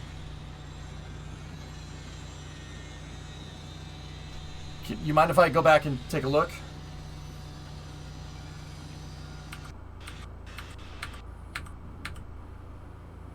That's an autogenous pressurization line right there. But maybe, yeah, maybe. I mean, it's an autogenous pressurization right there, but that also looks like the nitrogen COPVs that have flown on Starship in the past. So, I mean, I don't know. Pick whatever one you want, right? Some SLIS news. John, would this mess with SLS at all? Yeah, it's probably going to delay Artemis 2 core construction a little bit, at least to an extent. Space Scout, what is this? Modal testing of the Artemis 1 SLS has been underway for some time now. These photos were taken on August 16th. Shows a contractor engineer running modal tap testing on SLS and ML1. Cool. That's neat.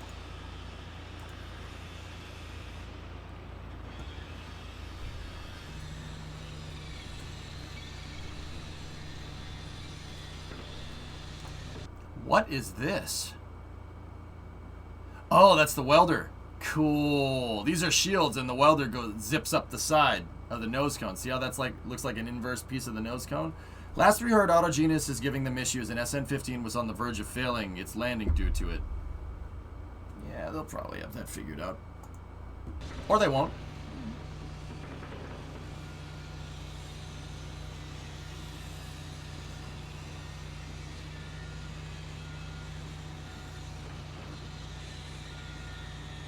That's not a Raptor 2, Vickers. No, we haven't seen a Raptor 2 yet to my knowledge, but Thomas, double check me on that one.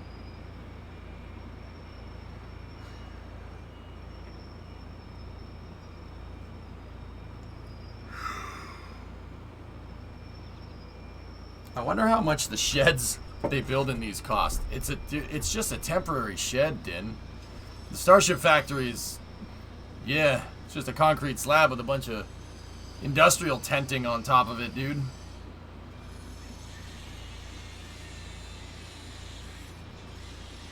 Raptor 2 is coming later on per Elan, per the meme lord.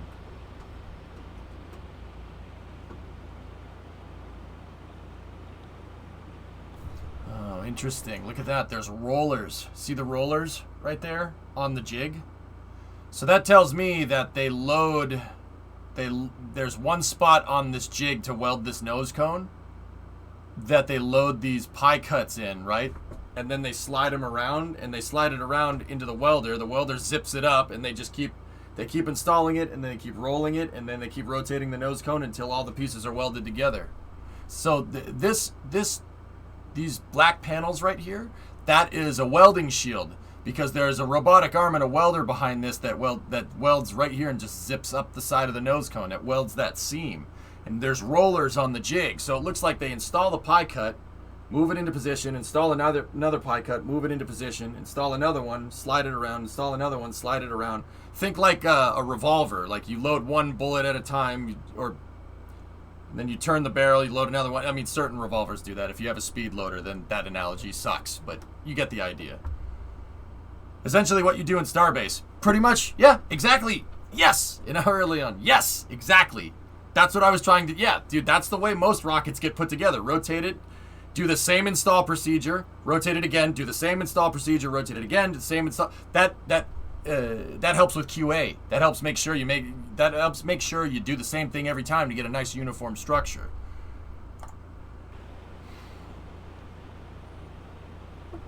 The new nose cone looks so pretty and massively cleaner.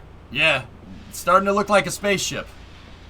Or a brewery, Vickers. I mean, you pick. Starting to look like a spaceship, or or a brewery, whatever. I mean, Starbase or Budweiser factory. I mean, they kind of look the same. They could be nitrogenating beer in there. It's possible. No, not carbonating, nitrogenating. Differences. Starbase is cooler? Well, no, it's not. It's in Texas. The Budweiser factory is in St. Louis. It's technically cooler by definition because it's further north. Why not a space brewery?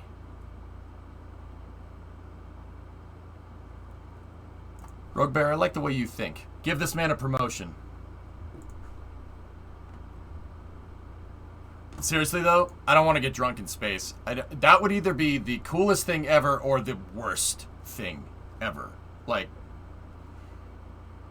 man, if it goes south, oh, God. Oh, jeez. No, I'm good. No, thank you. No, I don't need to do that. Space hangovers would suck. Oh, God, that would suck so bad.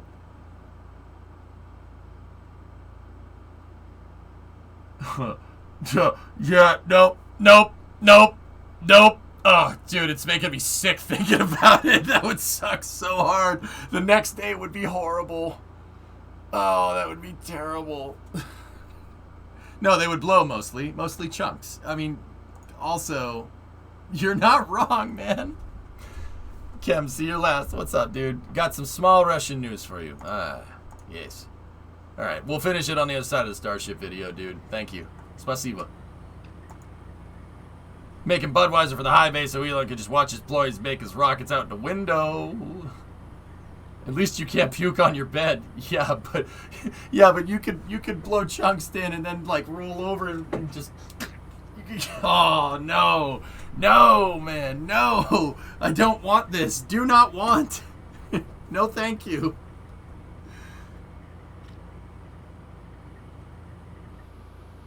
Okay, so there's the orbital launch mount right there. Well, I'm glad I just finished breakfast. Yeah. All right, so I always try to convey scale with some of these pictures. Look at the flights of stairs right there. So 2 of these are one flight of stairs. So we're talking 1, 2, 3, 4, 5. This is 5 stories tall. So that's about 50 feet up in the air. That's a long way up. 5-story building, and that's just the mount. Next to it is a 50-story building. The tower is 50 stories tall almost, which is pretty crazy. So next time you're in the city, right? Or if you live in the city, go look at like a 20-story building or a 50-story building if you have those, and just be like, yep, all right, that's how tall that is. Yeah, bio, yeah, sure. I mean, this thing is absolutely huge, man. Hopefully they spaced it out enough so the flames don't damage the vehicle on the way up.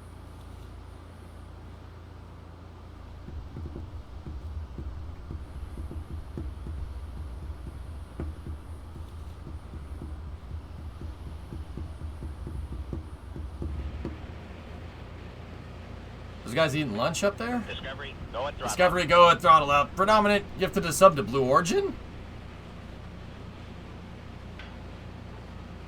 Hi. Thanks, man. I'm half expecting the first 29 engine static fire to destroy the concrete. Ian, it will. Dude, I want to believe that SpaceX has some kind of solution there, but you can't beat physics, man. Even flame trenches with deflectors still have concrete cavitation. Like, Atlas V's flame trench, great flame trench. It still needs to be refurbished after a little bit of time. Rockets are abrasive. It's like sandblasting something, right? I mean, it depends, dude. If they static fired, it's a full duration fire. There ain't going to be concrete down there. There's going to be a hole in the ground. Reusable rocket, expendable launch pad. Wouldn't that be crazy? I think that they're going to have some kind of deflector, dude. They got to have something, man. But, Ian, I also think at the same time that these extension pieces here, see these extenders that they installed like a couple of months ago? Those weren't supposed to be there. I'm pretty sure when they were like, okay, we're going to catch the thing, you know, and we're going to go no flame diverter, they extended the height of the thing off the pad. I'm pretty sure that that's how that worked. Like, why else would you engineer the launch table this way? That makes no sense. Wait, Blue Origin are following you? Yeah, of course. That's okay. I'm not trying to flex here, but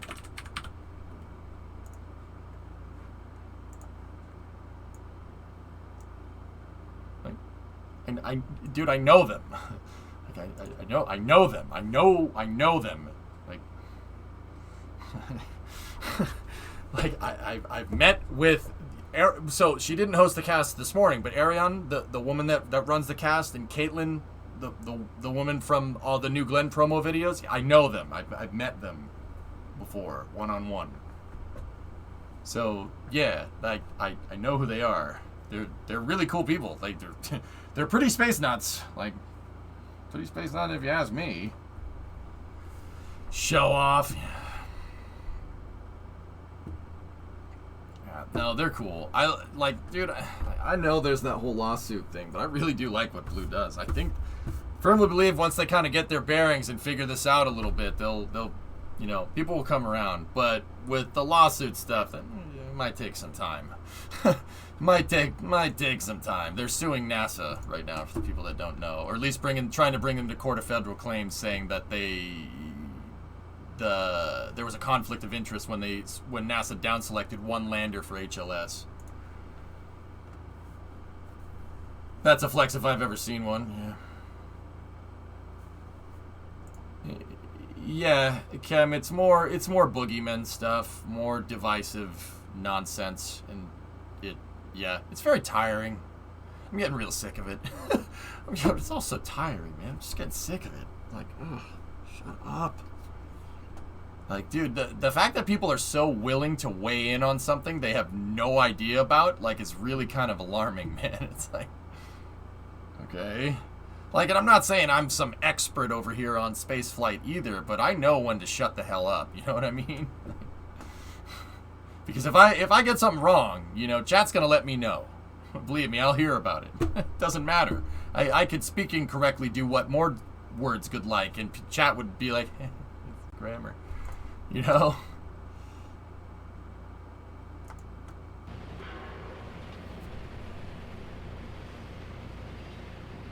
Stop, it was a dono sub, not a tangent to go on. I will tangent till I'm good and ready. Yeah, Smirks, maybe. No, I'd ask if you were okay. Are you having a Duroc?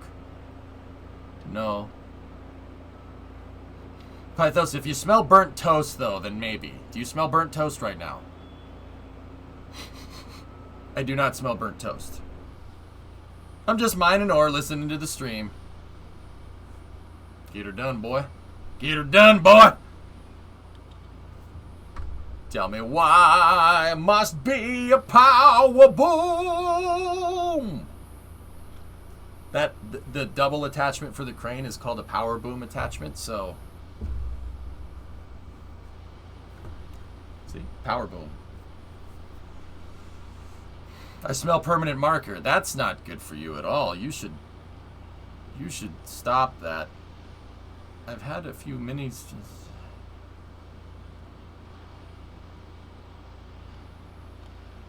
Pythos, control the breathing. Control the breathing, my guy. Just like you're going Bob Lee Swagger on somebody. Don't go Bob Lee Swagger on somebody. Maybe a deer is fine, but not someone. Don't do that. Don't do that. Just deep breaths.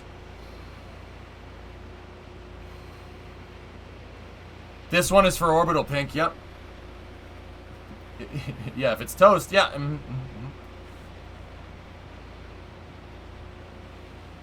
Oh. I hear power slave, John, but that's okay. Other targets, they shoot to kill, they shoot to wound. Turn one target into 4.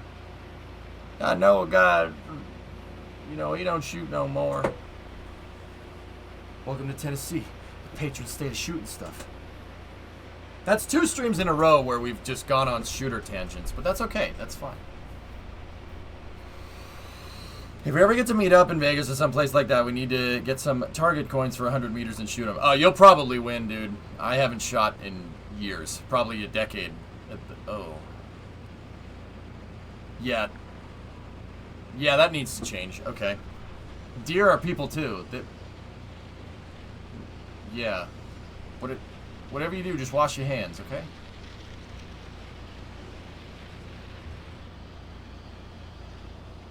Those are the catcher arms right there. You could see, dude, look at the... Alright, so let's just back it up a little bit. Alright, so what you're looking at here is the bottom pivot point on the catching system.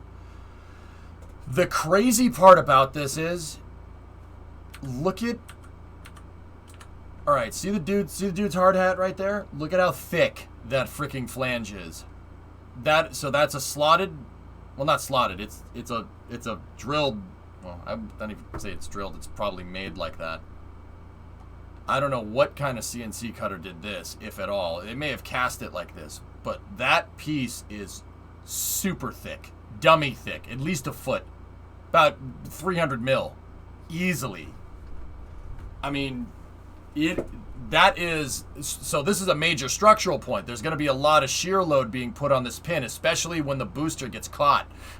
It's going to go from having, you know, a little bit of load to 200-ton booster or 200-ton Starship, right? Like, and then that's the pin that it'll pivot around right there. It's really crazy how thick that is. Hello? I have new old space news right off the presses. All right. Do you want to show chat? I would just make you tweet it, but I want you to see it first, and I want chat to see too. What did you do? You know what I did. I'm segueing you. I made a NS-17 launch in under 5 minutes video. I don't want to watch footage of me. Please? I don't want to. I worked real hard. It's in ModCord. I linked it in ModCord. I hate hearing the sound of my voice. I know. Let's check on the countdown. Looks like a giant Johnson. Yeah, this one is kind of a long hold, guys. I'm pretty sure this one is unplanned. Something could be weird with the rocket right now, but we'll figure it out. Well, I won't figure it out. We won't figure it out. They'll figure it out. They're gonna recycle the count. Oh, nope, there they go. They resumed. All right, here we go. Bottom of your screen, that QS vector is checkout. moving to help maneuver the rocket and ensure a free range of motion. There's a vent going on right there. They're venting down the liquid oxygen. You usually do that if you found something that you didn't like. You got to bring the tanks down from flight pressure. They got to. I hate hearing myself talk. What rockets so do cringe. is that they pressurize the tanks, and when the rocket's getting ready for flight, you usually you increase the pressure in the tanks, and then it stays at a flight pressure throughout its entire flight regime, right? When you see a vent, We are still in a brief. Oh, you so see a vent dude, like that, means all right, it's gonna take a guys, second. I can't stand hearing my voice. I don't know why. It's just some strange thing. I cannot stand it. It's just like, oh man. Then take off your headphones and you don't have to listen to it, but let chat watch. Cut the tanks down from flight pressure. Mission to space. We're just waiting for the rocket. I thought some nice smooth yabs would be good. All right, 1 minute. Okay, that's a gas closeout that you're hearing. So that vent, Here we are that vent at line, launch. It's finally they're getting rid of all the time. Let's hydrogen get in the it vent over to line and the mission liquid control. oxygen Godspeed, New Shepard, and best of luck to our payload customers on board. in the fuel lines. Okay, so at T+0, you're gonna get a B3 engine ignition, and then at T+6 they'll release the rocket. 4. Command engine start. 2. 1. Here we go. 0. No, I switched over here. Dang. Engine is good. Let's go. I'm gonna switch over here. Watch. Fly, baby, fly. And lift off from West Texas. Mission Control has confirmed New Shepard has cleared the tower on her way to space from the West Texas desert, carrying lunar lander technology as well as pretty New good. Shepard's first ever art installation. You can Now we must switch Nice view. over here. I know, those Not to confuse you at all, Kilometers Chad. up. 3 to 4 minutes of clean microgravity. There go those drag brakes. Okay, brakes are open. Okay, they're gonna light the engine here. This is a critical step in slowing the Let's see booster what we got. down on its approach. You see this velocity decreasing quite Uh, rapidly on guys? the left side of your screen. Okay, all right, cool. That Oh, VE3 engine relay come on, confirmed. come on, come on, come on. Landing gear deployed. That beautiful hover. Impressive. Most impressive. Look at that, just like she was landing on the moon. Hopefully those NASA landing sensors got some incredible data today. I have Nice. to tell you. Okay. And there Main. go the mains. Mains Further unfurl. slowing the crew capsule here on So its way cringe. back to the West Texas desert. They'll start to completely inflate here, and that West Texas landscape will come into the view in your background. So cringe. I'm only Why here is for the it West cringe? Texas. Because I hate hearing guys. myself You talk. can see Here, look at this mountain. touchdown, look- And pop the thrusters. and touchdown of the Perfect. crew capsule. Chicago? Another beautiful launch and landing for New Shepard. So that was the NS-17 mission. Pretty good. Everything seemed to go well there. Took a little bit of time on the hold, but yeah, everything's a-okay.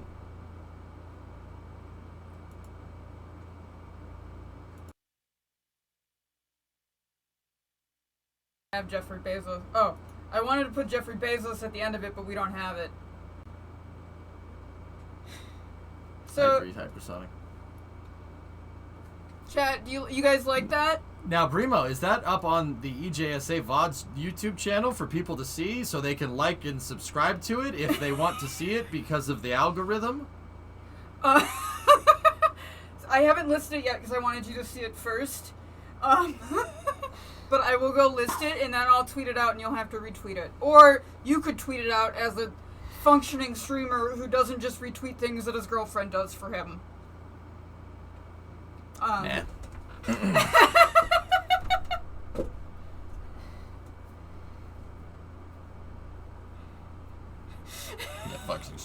streams 12 hours a freaking day. You're gonna get Literally, all I need you to do is right now copy that link and tweet it out and be like, I get no respect. I get no respect, I tell you. I get no respect. I get no respect. yeah, drummer, go ahead and make it public. But yeah, you should tweet it. But I don't want to. But Prima, I don't want to do any of that. No! Don't you dare! Hands off the controls, woman! Stop it! Stop. Let's check on the countdown. Looks like a giant I'm jump. gonna tweet it, chat.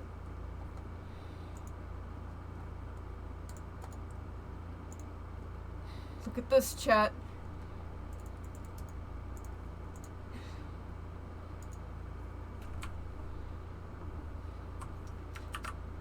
Fuck. Oh man, you're making me so angry.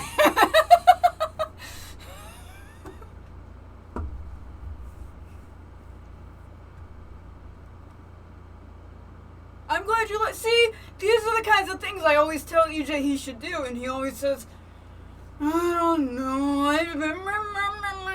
So I went and did it, and now it's gonna do well.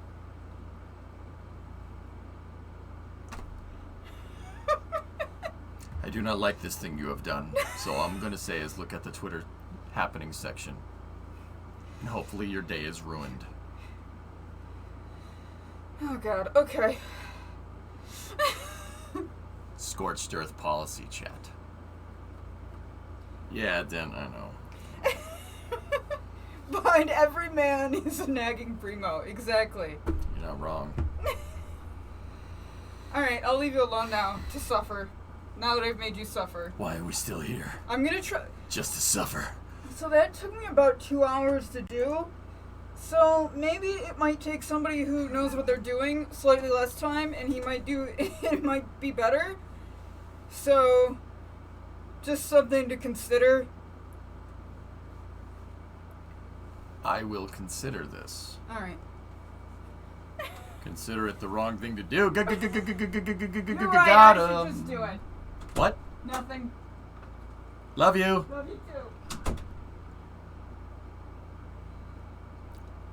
Well, at least that wasn't weird.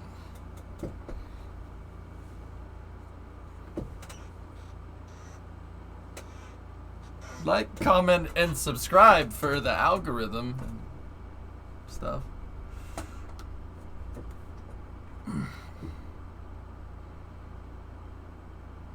Yeah, she's alright. I know. Oh, look, Drummer just spammed it in chat. That's great. Pay attention to the woman behind the curtain. That's not a curtain, it's a green screen.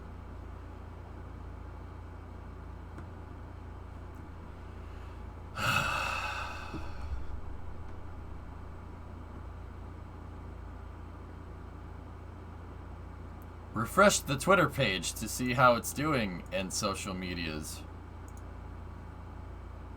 Oh, look. Look at all these comments from people thanking Prima.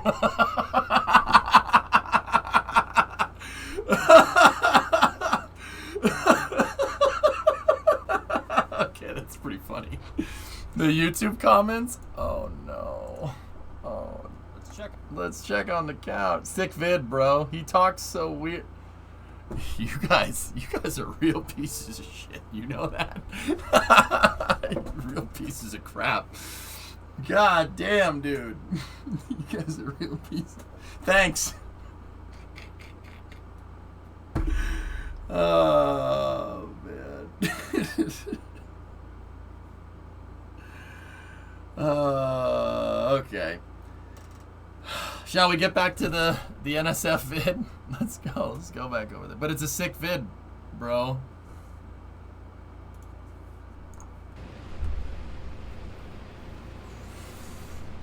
Free market economy will be the end of me.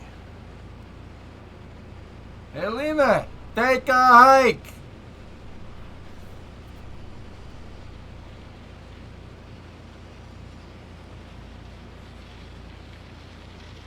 Yay, more comments.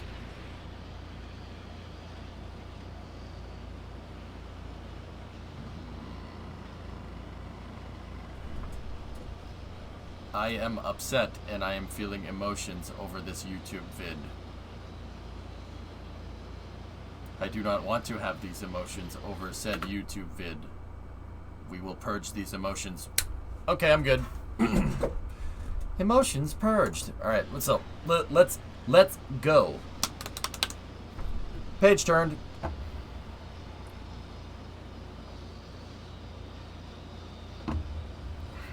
Any word on when the Starship orbital test will happen? Well, I mean, Rogue, looking at how,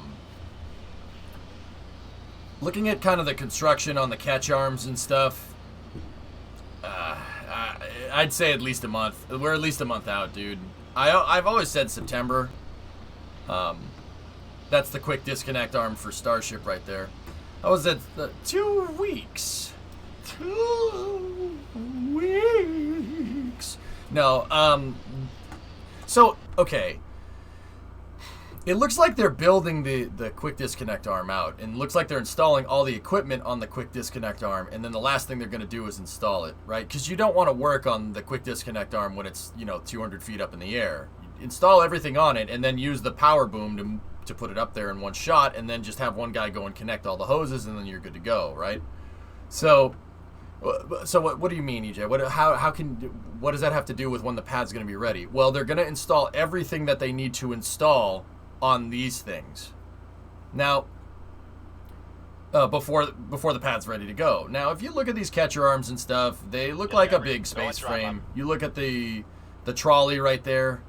It's a big space frame as well. It doesn't look like it's necessarily finished, right? The quick disconnect arm is definitely not finished. Yeah, I mean, like, so just if you just sit here and look at something like, so compare it to something, right? Look at SLS's mobile launcher, right? That's the mobile launcher when it was still under construction, right? There's nothing on it. There's not a lot of things on it, right? Hey, Alleviate. Not a lot of things going on here. It's basically just a frame, right? And it has some components on it, but it does not look like the mobile launcher in its final configuration, right? That's what SLS's mobile launcher looks like when it's finished. See how it has there's all this stuff on it. There's all these things and stuff on it. Like, and I know it's like, okay, so you're saying the thing that looks more complicated, launches a complicated rocket, it's a complicated thing. Yeah, pretty much. I'm seeing more of this right now than I am of this.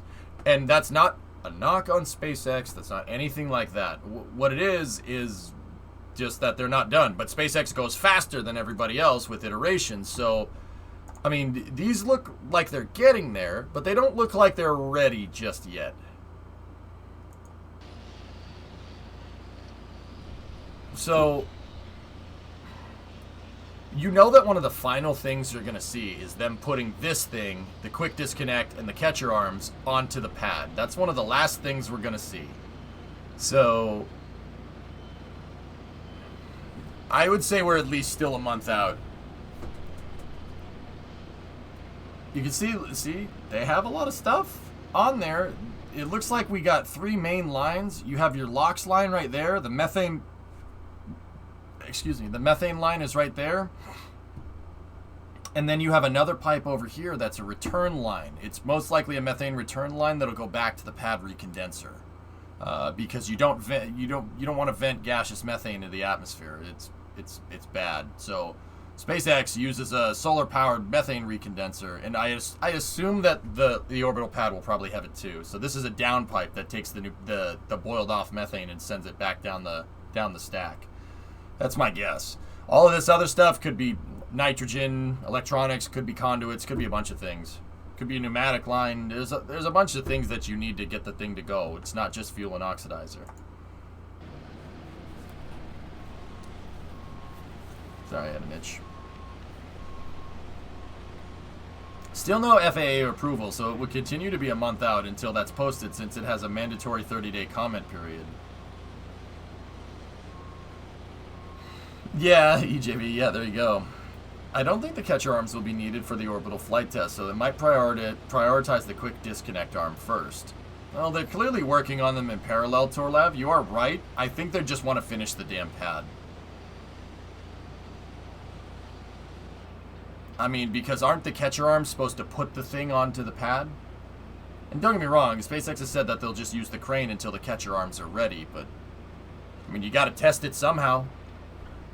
Just a thought, like.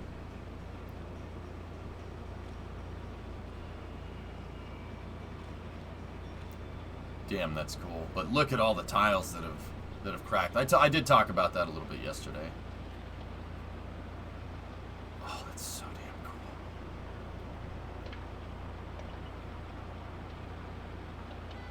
cool. Well, I mean, Thomas, if that FAA approval doesn't happen, then it might not, dude.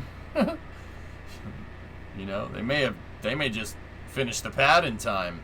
They're definitely making a huge push to finish the orbital pad, which is really freaking cool, man. You guys are literally seeing a rocket launch complex the size of 39A getting put together here. It's really, really crazy, actually.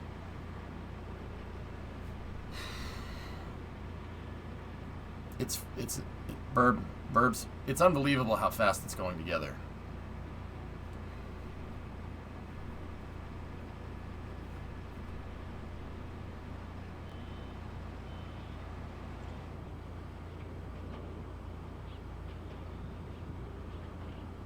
Rain the ball. Free mocap! It's free mocap for you, Jim. Thanks for the raid, buddy. Welcome, free mocap raiders. What was free mocap up to? Were they doing motion capture? What if there's stainless underneath the rainbow flash?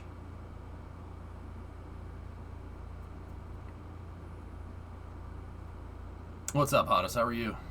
Truck. Yeah, it's a free open source motion capture project. Dude, cool. That's awesome. That's cool, Mycon. Now I want to talk with free mocap. Free mocap, you here? Could SpaceX switch to an ablator? Maybe develop a spray-on one? That doesn't really jive with how they want to go about spaceflight. Reusable as an airplane, and doing that doesn't really tally up like that. Mocap, how are you? Thank you for the raid.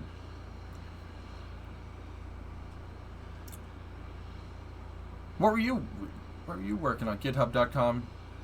Free mocap. Is that a link to the motion capture player off of Git? Still in pre-alpha. That's cool, man. Yeah, Predominant put the link in. Right on. That's awesome.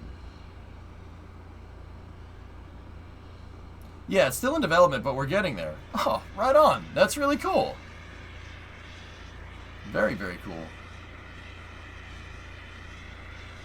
So, motion capture, guys, is what... there's the test tank vent. Motion capture, guys, is a type of... It's a way to basically, you know, like you have an actor and they have a bunch of locator points on them, and you point a camera at them, and the camera sees the locator points, and you can take them acting in the animations, right, in a mocap studio, and then you combine that to a 3D rig. You ever notice like how like if your character's walking around in GTA, how they're like, but the walk cycle repeats? That's because they took 4 or 5 steps from one person, and then they just repeat the animation over and over again when your character's walking around. That's all that stuff usually can be interpolated from a mocap rig, which is really cool. It's pretty sweet. But this one is it's markerless. Are you a wizard?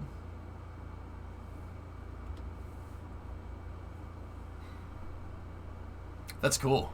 Really cool. Oh. Hey, drummer, can you give free mocap a link perms?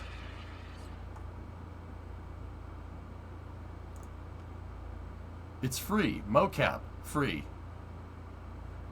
It's a free mocap for you, Jim. All right, let me see. Let me take a look real quick. I'm just going to take a quick detour here. We got to get going for Kerbal here in a moment. Let's take a look-see. Let's see what we got. Chardy's gifted us up to free mocap. Yo.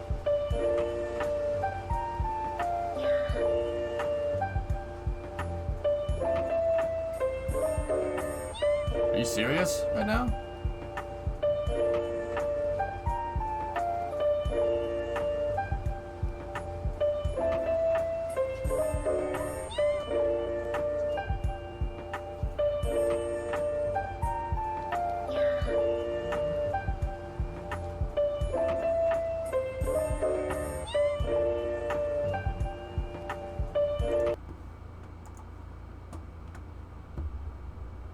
Impressive. Most impressive. It's really cool.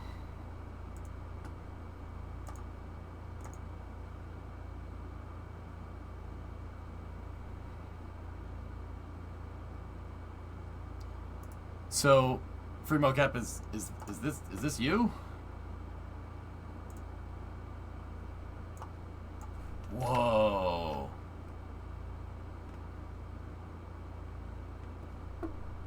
Assistant Professor of Human Movement Neuroscience. Ah.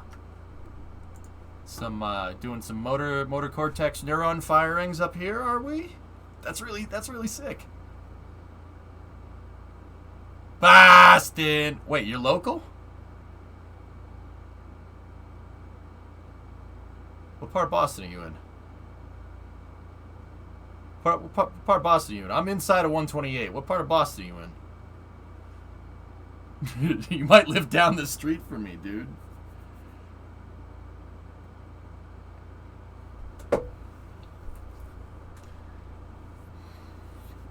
Have you seen this? Probably not. You're in JP, near the end of the orange line. I'm near Riverside, near the end of the green line. Okay. Yeah, that's not... Dude, you're just south of me. Small world, am I right? That's cool. Yep, we're really close. That's cool. That's cool, man. Sweet. Well, hey, thank you for the raid. I do appreciate it. Send a paper plane to message him. Paper plane. Paper being just, you know, in before virtual field trip. That's cool. Yeah, man. Thanks for your interest. Of course. So I'm a 3D artist by trade. So I've worked with mocap rigs, but that was 10 years of, well, more than 10 years ago. Old. Lovely. So yeah, no, I know all about that. You know, you take the mocap data, interpolating mocap data, and then putting it, you bind it to a 3D rig, and then sometimes you have to get an animator out to key out some of the weird mocap data. But yeah, that's how they did it the last time I messed with one. But Butter's like old. But that's awesome, man. Thank you. That's really cool. Thanks for the raid. It's really cool. You guys should check that stuff out. It's really neat. And now you're getting Q&A in chat. Free, so yeah. Well, when this thing gets more developed, maybe I can hook you up with a rig. You know, I don't know what I would do with a mocap rig, but you know, on the other hand, I don't know what I would do with a 1970 Charger. But do I need one? No. Do I want one? Yes. Yes. Been in and out of the stream. Not sure if you covered this. I can check it, Novus. That's cool. Hey, thanks for the raid. I have talked about the CubeSats, but I haven't talked about it in detail. I haven't seen that Space News report yet, but we're finishing up the Starship video. But either way, Free Mocap, thanks for the raid. That was really cool. Let's check out the rest of this tank vent. I live my life a quarter pounder at a time, chat. For those 10 bites or less, I'm free. I can become a VTuber? Oh yeah, we could VTube, dudes. That's how the... You know, I'll probably do that one day just to confuse people. Yeah, no, that's impressive. That's an impressive piece of kit right there, dude. It's really cool. Have you gone and knocked on Boston Dynamics' door? Just be like, hey guys, you could use this. You already confuse a lot of people, so no charge. So maybe if I VTube drummer, then I won't confuse people? Elon Musk is your fursona. Fursona. No. No. No. No, no. No. No. Look at the tank. Just get a rigged up orbiter as your avatar. Sure. Yeah. No. So the pictures you got from the Titan 2 site. Hey. Alright, we'll check that out and then we will jump into KSP at the top of the hour here. Let's see. You know, between the YouTube video that Brimo did and that comment, this Space News has been pretty cringe. Pretty cringe. Your VTuber should be a Kerbal while playing Kerbal. Ah! So, how about... Alright. Platinum, here. So this is an idea I can get behind. I'll check those in a second, Cyborg. How about we have a VTuber of a Kerbal, right? And then a camera where the Kerbal should be over there of me. Right? So I'll be... And then the Kerbal will be like... Yeah. Novus also, yep. You're the only one who thinks the video was cringy. Yeah, so? Are you mad? Stay mad. Stay mad. Stay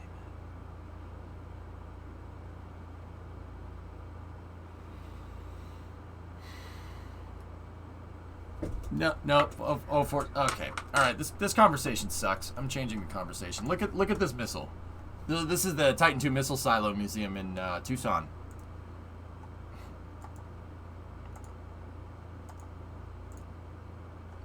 You got 3 pictures? You did the whole thing? You got 3 pictures, Cyborg? What the hell is this? Seriously, though, that's really cool. Ain't that a minute, man? Titan 2.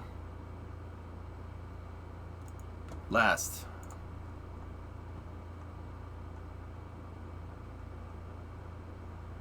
You could make animated movies and mocap every character. Yeah. When you get nugs, do they charge you for the syrup? I don't... No, I don't think so. I don't really check the receipt. Fine, let me upload them. Yeah, you should. Okay, so check this out. A little bit more Starship stuff here. They added the super heavy quick disconnect here on the sides. You got some locating pins right there. And it looks like this thing just kind of swings backwards almost. It looks like it swings down and back, but I don't know.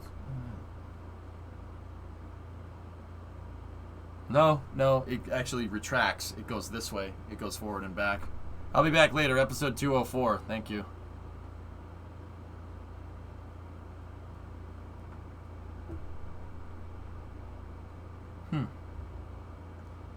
Yep. That's these two are for the fuel lines, and then not sure what those are for. Other things, maybe.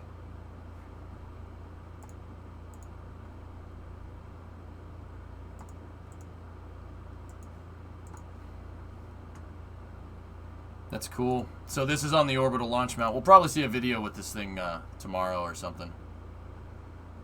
That's cool, man. Very nice, eh?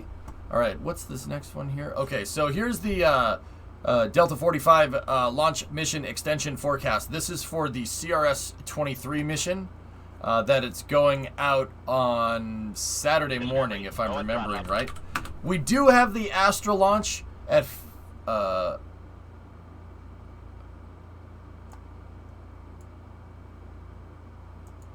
The Astra launch is wait.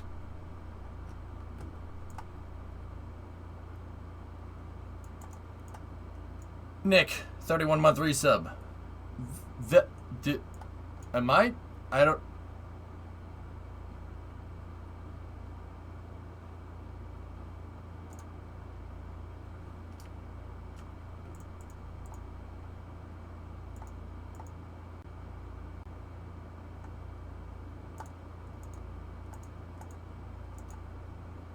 That was AM yesterday.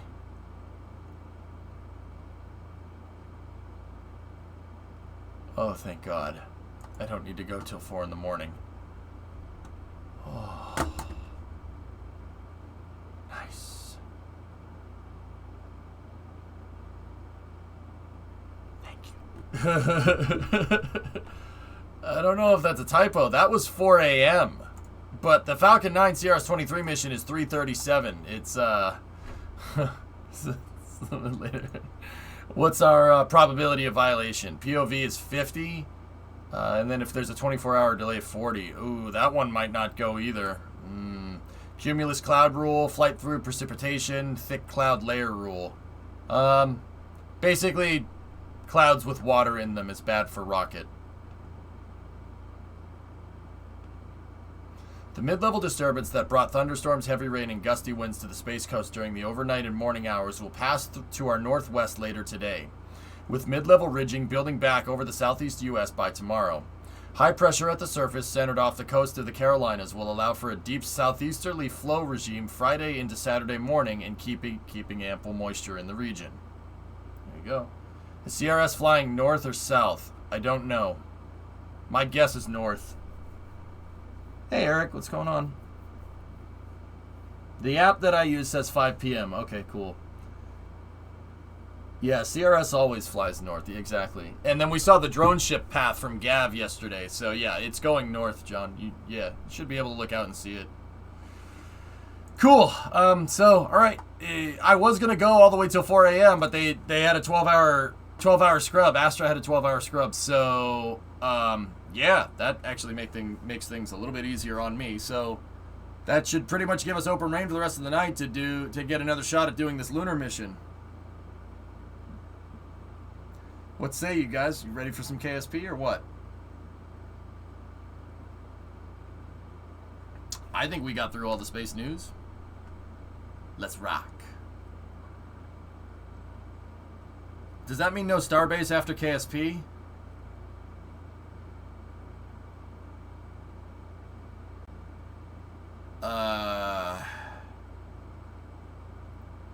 Did I see your news? Yeah, we can do the last two here. Starbase. I'll think about it, dudes. I'll think about it. I'm running off of 3 hours of sleep, but it's fine. It's okay. If I can pull my head out of my kulu by then, we'll be fine. All right, Kem, what do you got? What do you got here? 2 bits of Russian news here. Let me just make sure. All right, Keldysh Research Center plans to test the radiant cooler for the Zeus nuclear-powered space tug on the ISS in 2024 to 2025. Said the director of the center, Vladimir Koshlikov. The experiment, called Kapla-2, will be conducted in the Nauka module. All right. Pieces for Russia's nuclear space tug. Sweet. That's cool.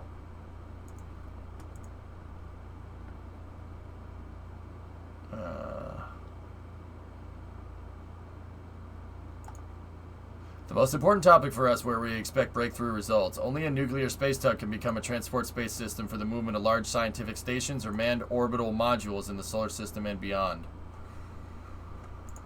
Whew, let's see what we got here. Roscosmos Enterprise will test elements of a nuclear tug on the ISS in 3 to 4 years. Sweet. How is 3 hours of sleep fine? Because it's fine, because I said so. You don't need to worry about not getting sleep. Yet you do. I don't. I'm good. I'm fine. Blueland, the reason why it's fine is because I was mentally preparing to stream for literally another 10 hours. Streaming for another 4 is going to be easy. It's not going to be difficult at all. So that's why I said I'll think about it. I'll think about it if after the Kerbal mission. Talk to me on the other side of the Kerbal mission and we'll think about it. All right, let's see. The creation of a national orbital station in Russia is planned in 2 stages. In 2025 to 2030, it is planned to launch a scientific energy nodal base and gateway modules, and in 2030 to 2035, target production modules, as well as a platform for servicing devices. All right, let's see what we got.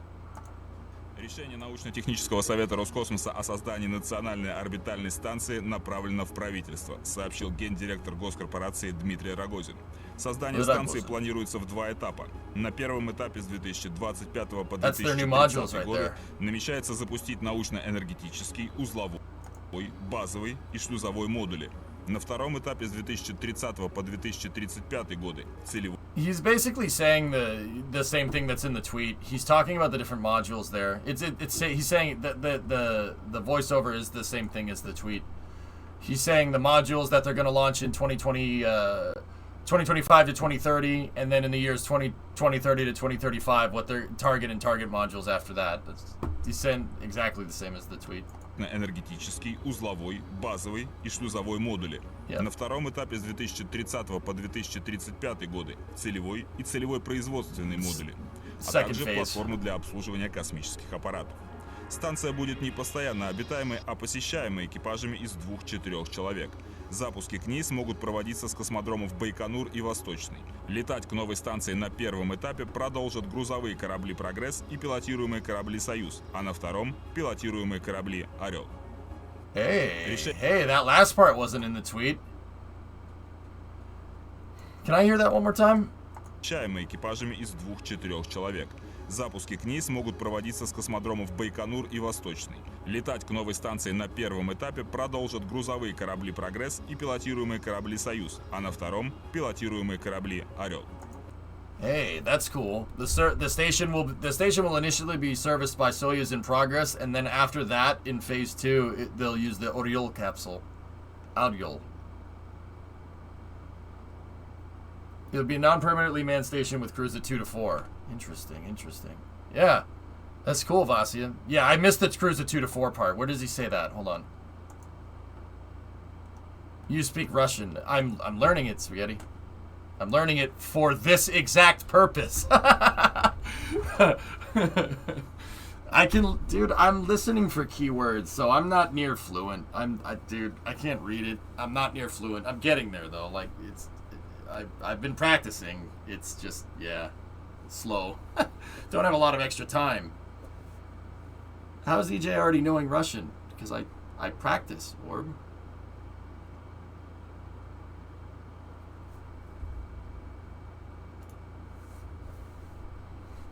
Practice, dude. Hey, Rocketology, thanks for the raid, man.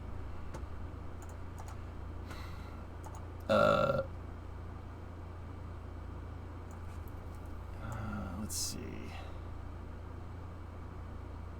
So, Energia, it's the energy module. I forget how to say the full name. It's right there, but I forget how to say it. Ingata? Yeah? Raid! What's up, Rocketology Raiders? This is all the modules that they're talking about. Basically, what the guy is saying is, this is the first phase right here. The first phase is going to have the double energy modules. 2 of these things stacked up next to each other, and you're looking at it right there. That's the module right there. That's this piece. They're going to take 2 of these how do you say it? Научно-энергетический модуль.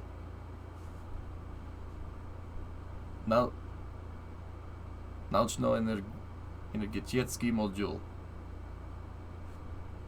Okay. Star Citizen servers are all borked today. Oh man, that sucks. Close enough? I'm getting there.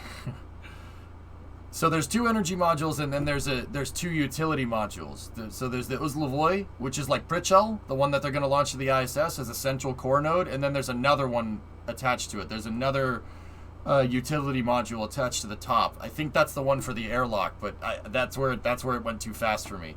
So that's what it's going to look like initially if these plans get approved. Huge operative word there. And then if the plans get approved, they'll do this first, and then from 2030 to 2035, they'll do this. And note that the capsules here are Soyuz in Progress, and this one over here is Oriol, their next generation deep space capsule. The Russians are working on an analog to the Orion capsule called Eagle, or Oriol for short. I think he said it a little differently. Vasya, at the very end, Oriol, is that how he say? Am I saying it wrong? Hold on. Решение научно-технического пилотируемые корабли «Орел». Orel. Oh god, it's tough.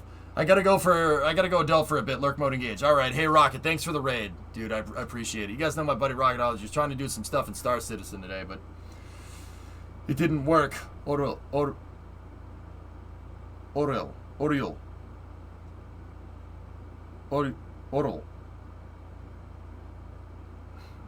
Adel. Banned on all channels. Oreo. He said it at the end, right? This is how you say it, right here. «Союз», а на втором – пилотируемые корабли «Орел». Oh, dude, my mouth can't make that word. my mouth can't do that. My mouth can't make the Adel. Damn it! I gotta practice more, man. I gotta practice more. Adel. I can't do it. Oh my god. And that's the Russian news. So it's important to understand that this stuff hasn't gone through. This is the proposal right now. They're not committed to doing this, but they basically said this is the plan. This is what we want to do, and it has to get approved by.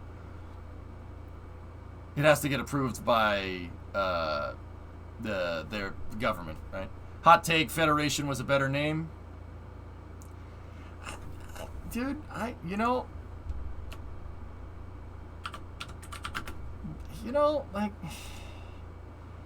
I can't sit here and I can't sit here and say that, Eagle is a bad name.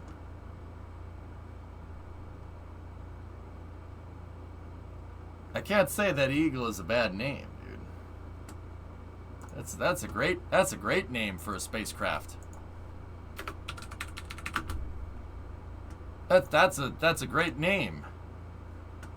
That's a great name for spacecraft, if I do say so myself. Hotter take, should have named it Ivan.